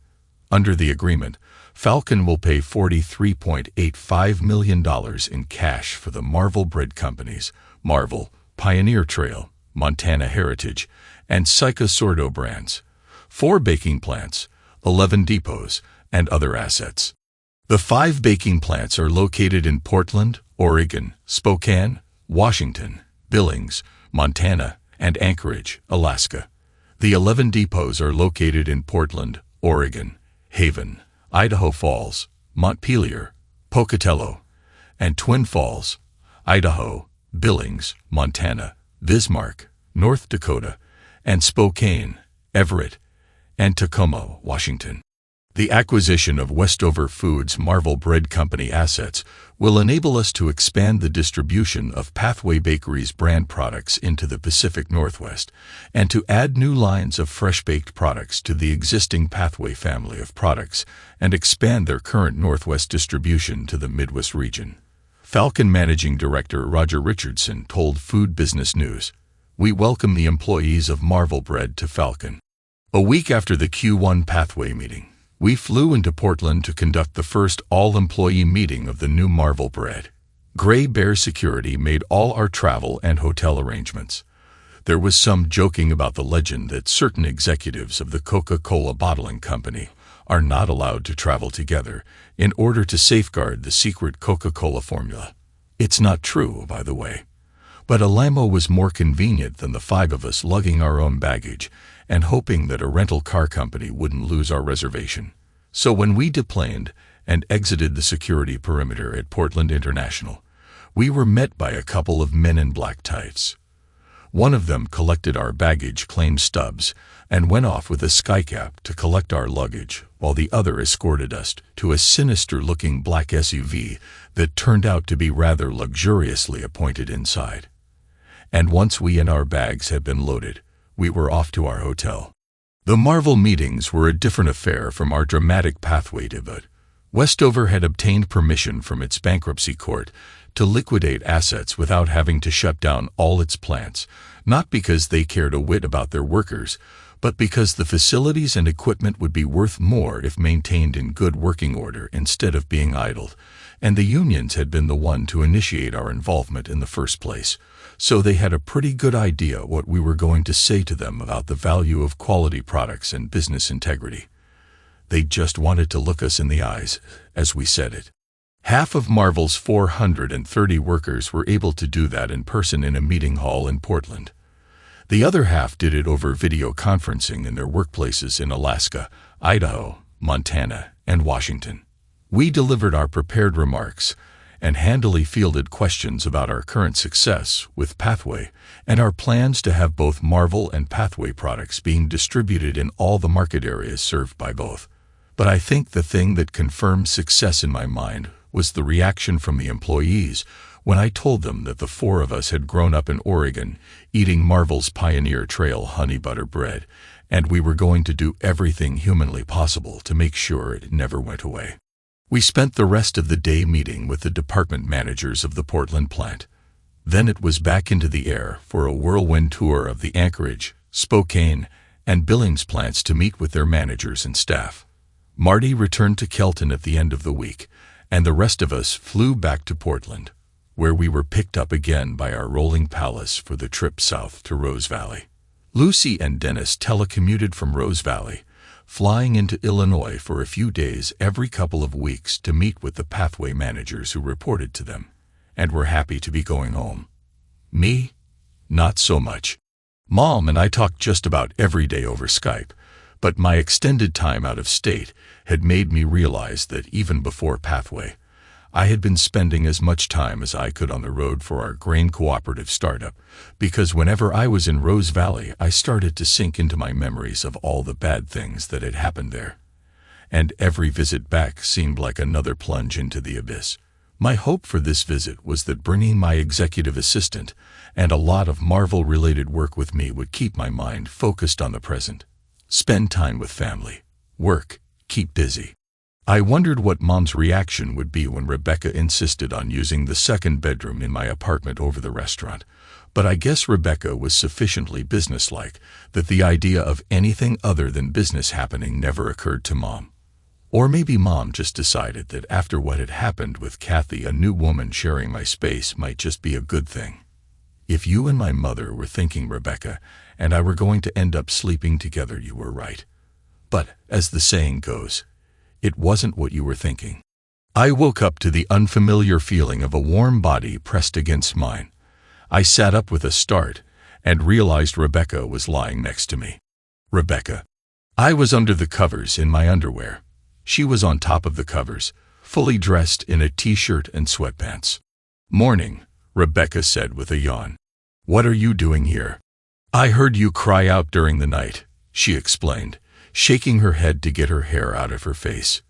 "You were shouting your daughter's name, then your ex-wife's name. I grabbed on and held you until it passed. Then you did it all over again, and I figure I should just stay with you." She motioned toward the nightstand on her side of the bed, where her holstered gun was resting. I remembered. Rebecca was using my second bedroom, so she could be close by, just in case. "I was back in the hospital," I explained. "My daughter was in a coma, surrounded by all those machines, with tubes in her arms and all over her face. Alarms kept going off, people kept running in, and making me wait outside the room. It happened over and over again. And then the doctor came and told me she was gone." "Has this happened before?" she asked. "The dream, yes," I admitted. "It happens a lot. Don't know about the shouting. There's never been anyone with me when it happened. The worst is when I'm—" I couldn't say it. "Here?" she asked. I nodded. "It wasn't just a dream," Rebecca said. "It was more like some kind of panic attack. You need to talk to someone about this. You may have PTSD." We were sitting in the back of the dining room going over the notes from our Marvel meetings. Jen makes these great soup dumplings. Big, pillowy envelopes of chewy dough filled with meat, shrimp, cabbage, and a spicy broth. Keep your oatmeal, your meatloaf, and your mac and cheese. This is comfort food. Rebecca looked across the table at me, as if she was trying to decide whether to say what was on her mind, and just couldn't decide. "How do you do this?" she finally asked. "No idea," I said in between bites. "This is Jen's recipe." "No, I mean this," she said, gesturing at a video of one of the meetings that was playing on her laptop screen. "You find these people whose lives have been crushed, bring their jobs back from the dead, stand up in front of them, talk to them, and help them see a path to the future. You give them hope, and then you climb into your bed and relive the worst experience of your life over and over again. Where is your hope?" I didn't have an answer. The rest of my visit to Rose Valley was uncomfortable. Everywhere I looked, there was a bad memory. The house where I had grown up and later lived with Kathy and Lana. The school where I had dropped Lana off every day on my way to work. The park up the street where we had taken Lana to play. The restaurant where Nancy and Lana met with Kathy that terrible day. And worst of all, the street outside the restaurant's front door, where Nancy and Lana had been run down and killed by an enormous new Maple Grove Mills semi while Nancy tried to stop Kathy from taking Lana. When the limo returned to take us back to the airport, Mom hugged me and cried. I think at that moment we both knew that no matter how many times I might come back to visit from now on, Rose Valley just wasn't my hometown anymore. Rebecca was right. I needed to talk to someone. When you're the managing director of a company that's made a big splash in the news and have gotten your face on the cover of Fortune seeing a doctor for a possible traumatic stress-related condition is more complicated than just picking a name off your company health insurance plan's list of preferred providers and calling for an appointment. Never mind the fact that everything Falcon did was the result of 4 people thrashing out ideas on an equal basis, and I was just the front man. We had made me the public face of Falcon. If word got out and it caused me to be perceived as unstable, it might have the potential to undermine our business endeavors, and it would certainly be a liability in our war of words with Daniel Moore. Naturally, Eamon knew somebody. Some calls were made, and a few days after our return to Illinois, I saw a doctor in Chicago who, by the look of the designer furniture in his rosewood-paneled waiting room, was probably not on any insurance company's list of preferred providers. The Holmes and Rahe stress scale measures an individual's level of stress by assigning points to life events. The doctor explained, "It doesn't matter whether the events are good or bad, they're all stress elevators. A score of 300 points in a year puts a person at higher risk for stress-related illness. Based on your account of what you've experienced during the past year, your score is 848. The doctor's diagnosis confirmed Rebecca's suspicion that I was suffering from post-traumatic stress disorder based on unresolved grief for my daughter and anger at my ex-wife, with the most serious episodes triggered by my visits to Rose Valley. But my PTSD paled by comparison to the chronic stress I was carrying from all the changes that my life had undergone. My workload, the responsibilities we had taken on for the jobs of hundreds of people, and the fact that my friends, family, and I were all under the protection of bodyguards. And as if that wasn't enough, I was also showing indications of depression. I left the office with a prescription for some low-dose medications and a stress management plan, and I'd be going back again every other week for the talking. Saving another company wasn't actually mandatory to meet Sophie's condition that no innocent people suffer from our scheme. We really only had to save the jobs of the company's employees. The Marvel plants, depots, and other facilities were refurbished. Instead of Marvel Bread, a Westover Foods company, their signs now read Marvel Bread, a Falcon LLC company, and the employees got a new company name and logo on their paychecks. Marvel proved to be easier to rebuild than Pathway had been. The equity group that owned Westover had sucked the life out of Happy Brands, but had pretty much ignored Marvel except for shifting revenue from Marvel around to make the entire company seem more profitable.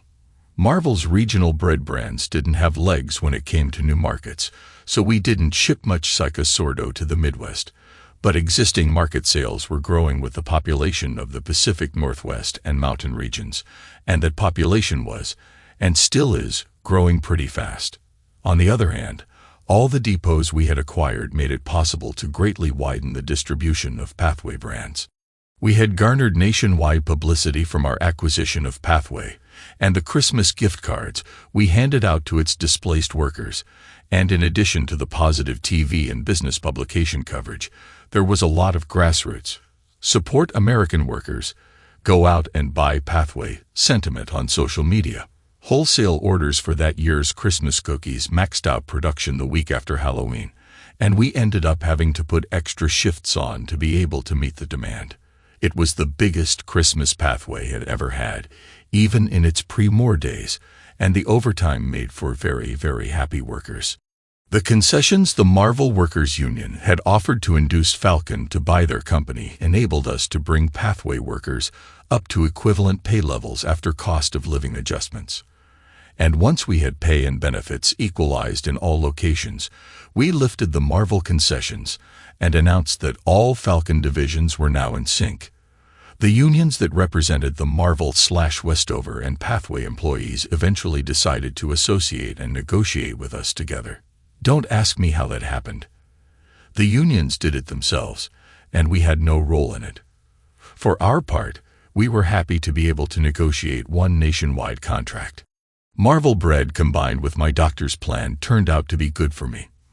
My blood pressure was down 20% by the end of December, and I learned to direct my dreams toward reliving better times with my daughter. We all rang in a very happy New Year 2014. Well, maybe not all of us. Our first quarterly meeting of 2014 was more or less perfunctory. Sales, plant performance, employee morale, all were going smoothly. Then we turned to the final results of our 4-year secret data project. I told you there would be more about this, remember? The tangible pathway assets we had acquired included not only the company's properties and production equipment, but also all of its computers, servers, and office equipment. And by acquiring Pathway's intangible assets, we had become the owners of all of its intellectual property, such as patents, recipes, manufacturing processes, all of its data, wherever it was. We had upgraded or replaced all of Pathway's office equipment, but we had removed all the data storage media for our secret data project, and in a building Falcon at least a few miles outside of Rose Valley, a team of Dennis's former staff members, fellow victims of the Moore purge of Maple Grove who we had hired as Falcon consultants, had been painstakingly recovering deleted data. Arrogance breeds carelessness.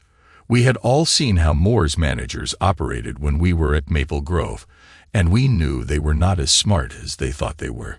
When Eamon told us that he suspected Moore had used Pathway's financials to commit fraud, we knew there was no way they could have left no proof. The mere fact that they had wiped all the drives in their computers on their way out the door as Pathway collapsed was like a neon sign that said, "Something to hide here." And Dennis knew just where to look for it. Wiping the hard drive in your computer is easy. You can download free software from the internet for that. But wiping the drives in your servers doesn't wipe the removable drives in a rotating backup scheme, especially after you've fired the IT staff you've been treating like peons for 5 years. Recent data on the company's backup drives was intact, and during the first couple of years Moore owned Pathway, the company's IT department was still running tape backups of the company's network server. Returning its staff produced boxes of old backup tapes that had been shoved into the back of a closet, and they yielded a wealth of 4- and 5-year-old data. Once we managed to buy replacement tape drives and a copy of the now obsolete backup software on eBay, the data transmitted through Pathway's wireless phone and internet accounts was also a company asset. Every time one of Moore's people had sent or received email or text messages using their cell phones, copies of them were being held on some server in the bowels of USA Wireless for 7 years, and all of those accounts now belong to us. And did you know that digital copy/fax machines scan the documents you feed into them, use that scanned data to make automatic resend attempts if needed, and then hold it until you delete it? Moore's people apparently didn't. As each new cache of data was recovered by Dennis's team, it was handed off to another team made up of Lucy's fired Maple Grove accountants and business analysts. Lucy's team spent 3 years crunching the numbers and the data that Dennis and his team recovered and reconstructing Moore's financial transactions, and all of our suspicions about how Pathway was used to commit fraud and then raided for every penny that could be stolen from it were confirmed. Moore had used the same crooked finance team for all his illegal operations, and for 5 years they were operating mostly out of the finance offices at Pathway Bakeries, using Pathway's office computers, network servers, telephones, and office equipment. We couldn't recreate complete data trails for every scam because Pathway systems weren't used for everything, but we recovered the emails they had exchanged while making their plans, and the numbers of the overseas accounts they used to hide money looted from Pathway and 2 other companies they owned, Wilson Energy and Paulson Mining. And then there were the records Dennis found of Moore's scheme to engineer the takeover of Maple Grove Mills. As most everyone knows by now, during the first half of the last decade, millions of people across the U.S. were victimized by predatory lenders, fraudulent real estate appraisers, and crooked securities bundlers. At one point, almost 11% of all U.S. home mortgages were underwater, and nobody knew it until it all blew up. Most news reports will tell you that the city with the highest percentage of underwater mortgages was Newark, New Jersey, where some 54% of all homes were worth less than their owners owed on them. But underwater home loans represented more than 60% of all the mortgages in Rose Valley, and virtually all of them had been made to people who would have a vote in a Maple Grove buyout. 80% of the loans made to Rose Valley homeowners had come from a Los Angeles-based lender, Countryway Bank. From 1999 until 2004, the period during which America's most toxic mortgages were issued, 7 of the 12 members of the board of Countryway Bank were also shareholders in More Equity Partners, and all 7 of them had resigned or retired from the board by the time Countryway had failed and gone into FDIC receivership. Daniel Moore and his partners had carried out a systematic plan to push enough Maple Grove Mill shareholders into financial distress to make the company susceptible to a carefully timed buyout offer. They conspired to ruin half the people in our town so that they could take over one company.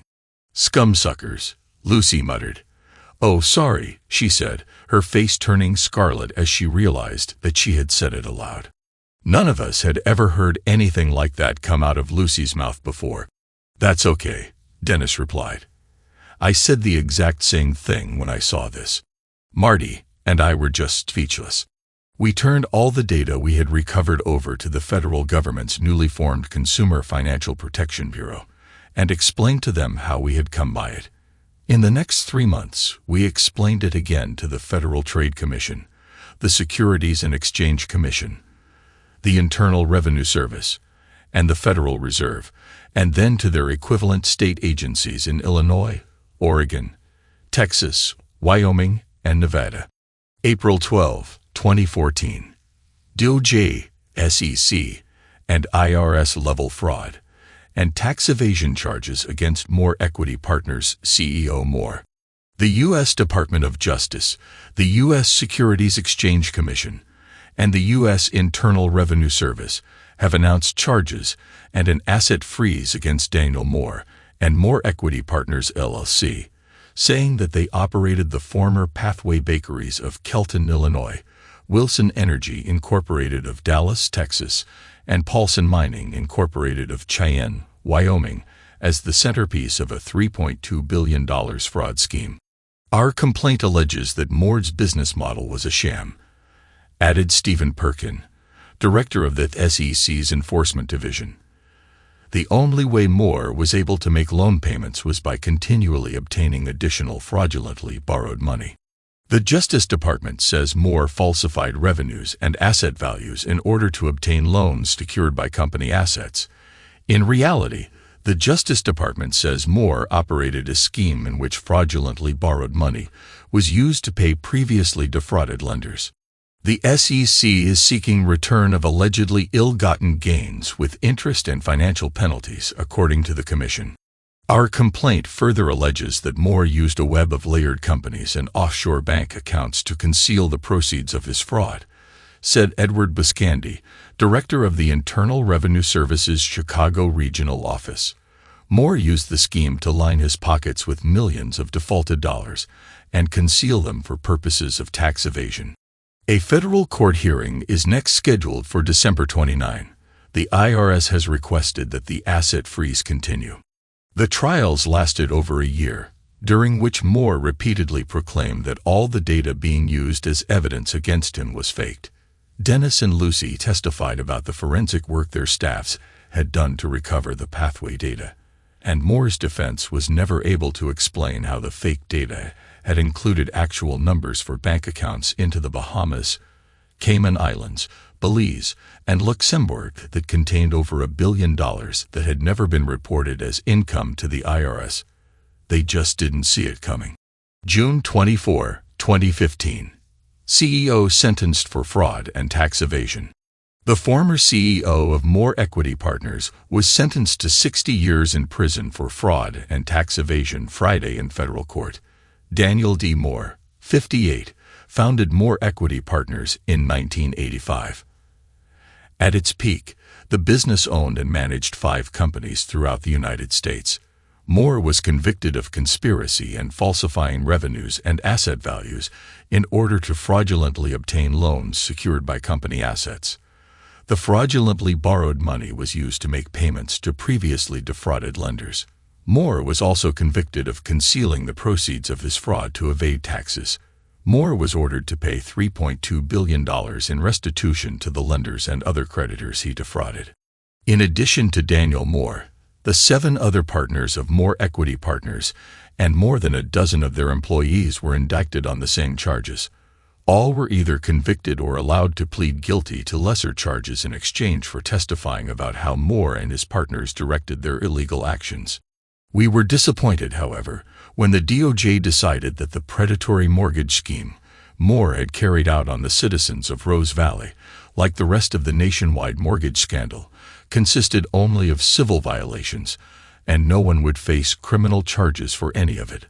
The government instituted criminal forfeiture actions against Moore Equity Partners and its principals.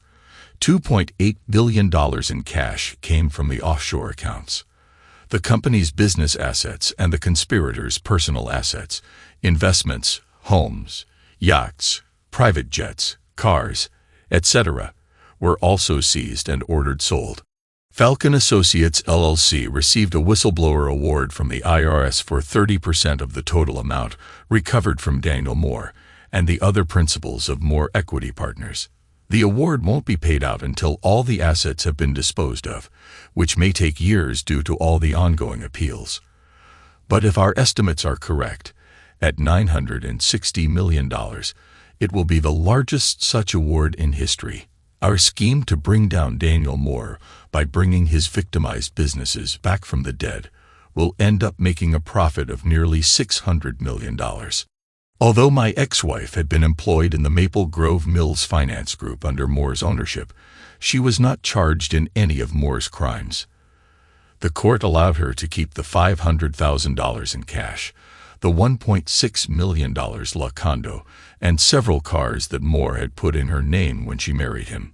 Until she is released, all her assets are being managed by a court-appointed guardian due to her lack of family members willing to assume responsibility for them, and she can only access what can be deposited into her commissary account each month.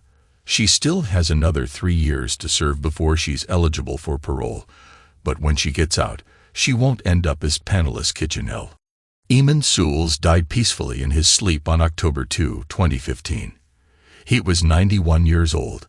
No evidence had ever been found that Daniel Moore was behind his son's death or any other crimes than financial. Despite all his bluster, the man had turned out to be a toothless lion.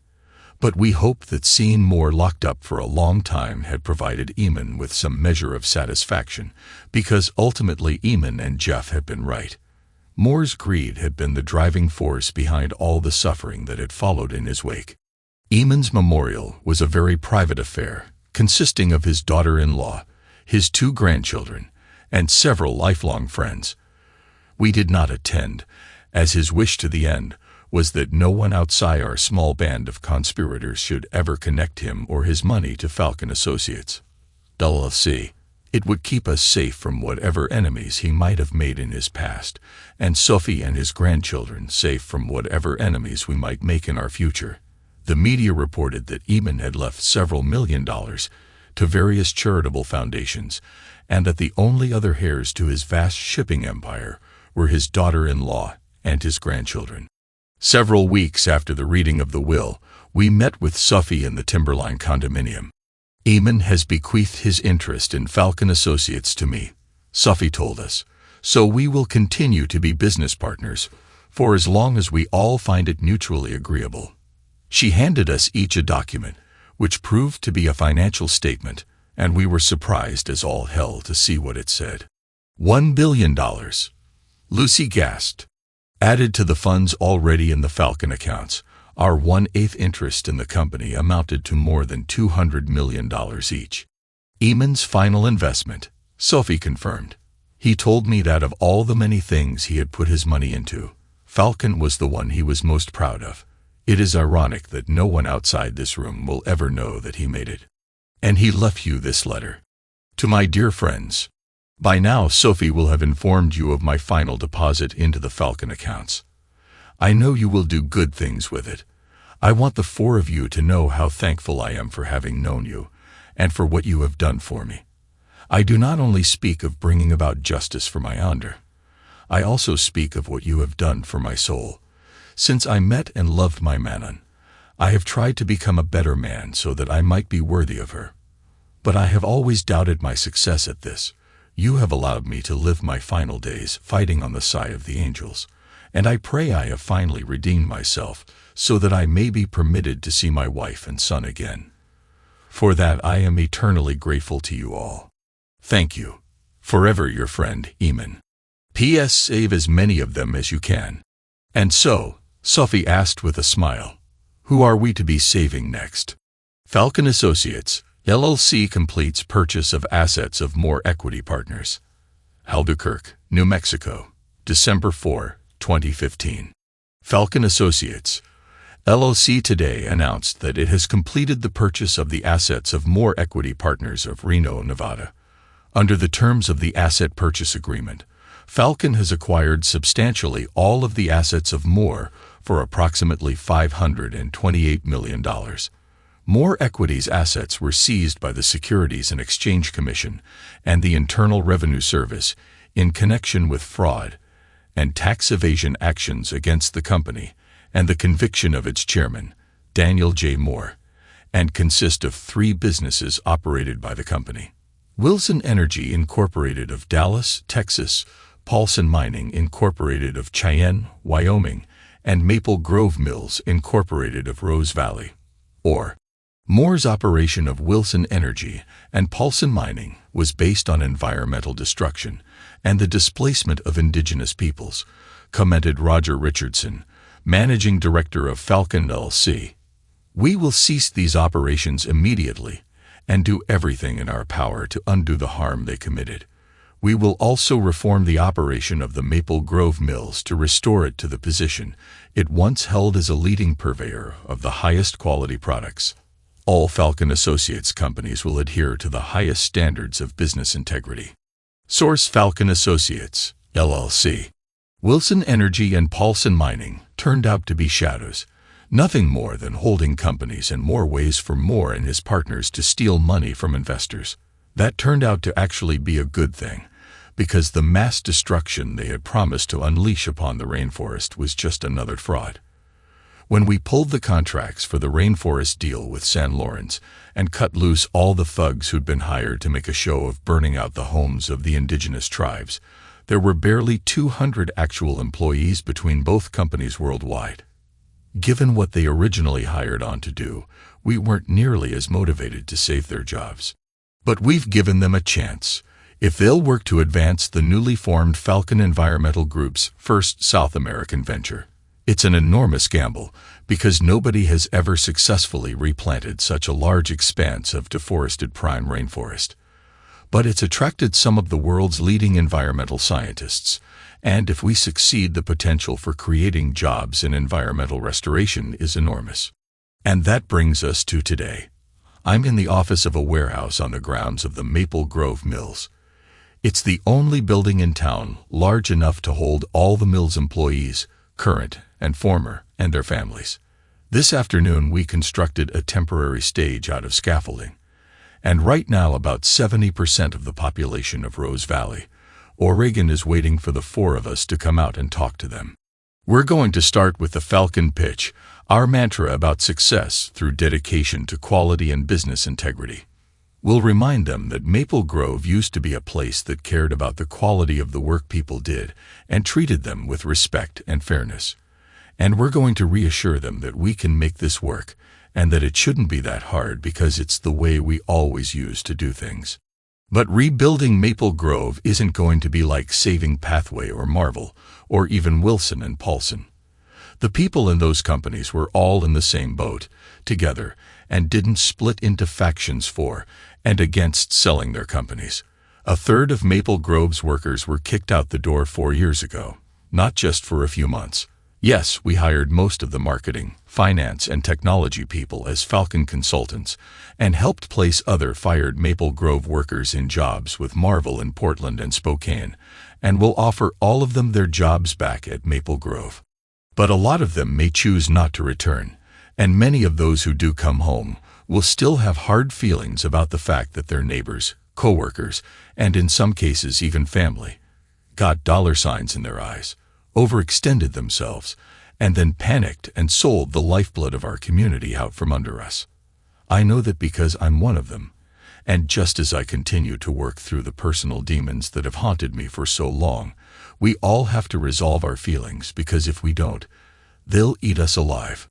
I'm going to talk frankly about what we let happen to our town, what it cost us, and how we have to cope with our feelings about it, and live and work together if we're going to put our hometown right. Yes, I said our hometown. Using me as the public face of Falcon turned me into the personification of all the pain this town has suffered.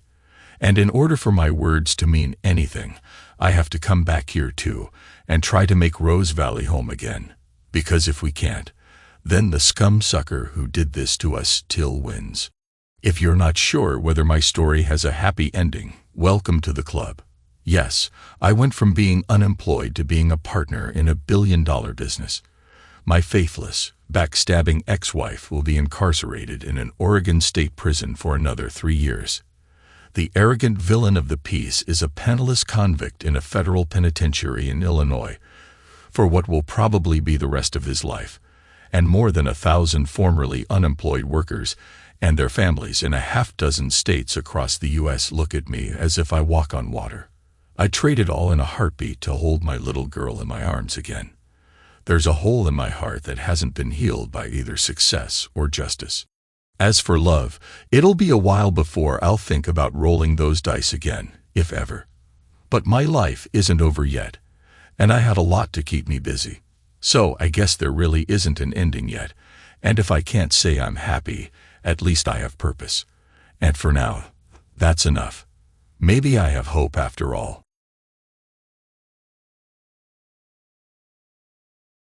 Thanks to everyone who took the time to listen to today's stories. If you enjoyed it, please consider liking and subscribing if you haven't already. Feel free to share your thoughts on the events in the comments below. Take care.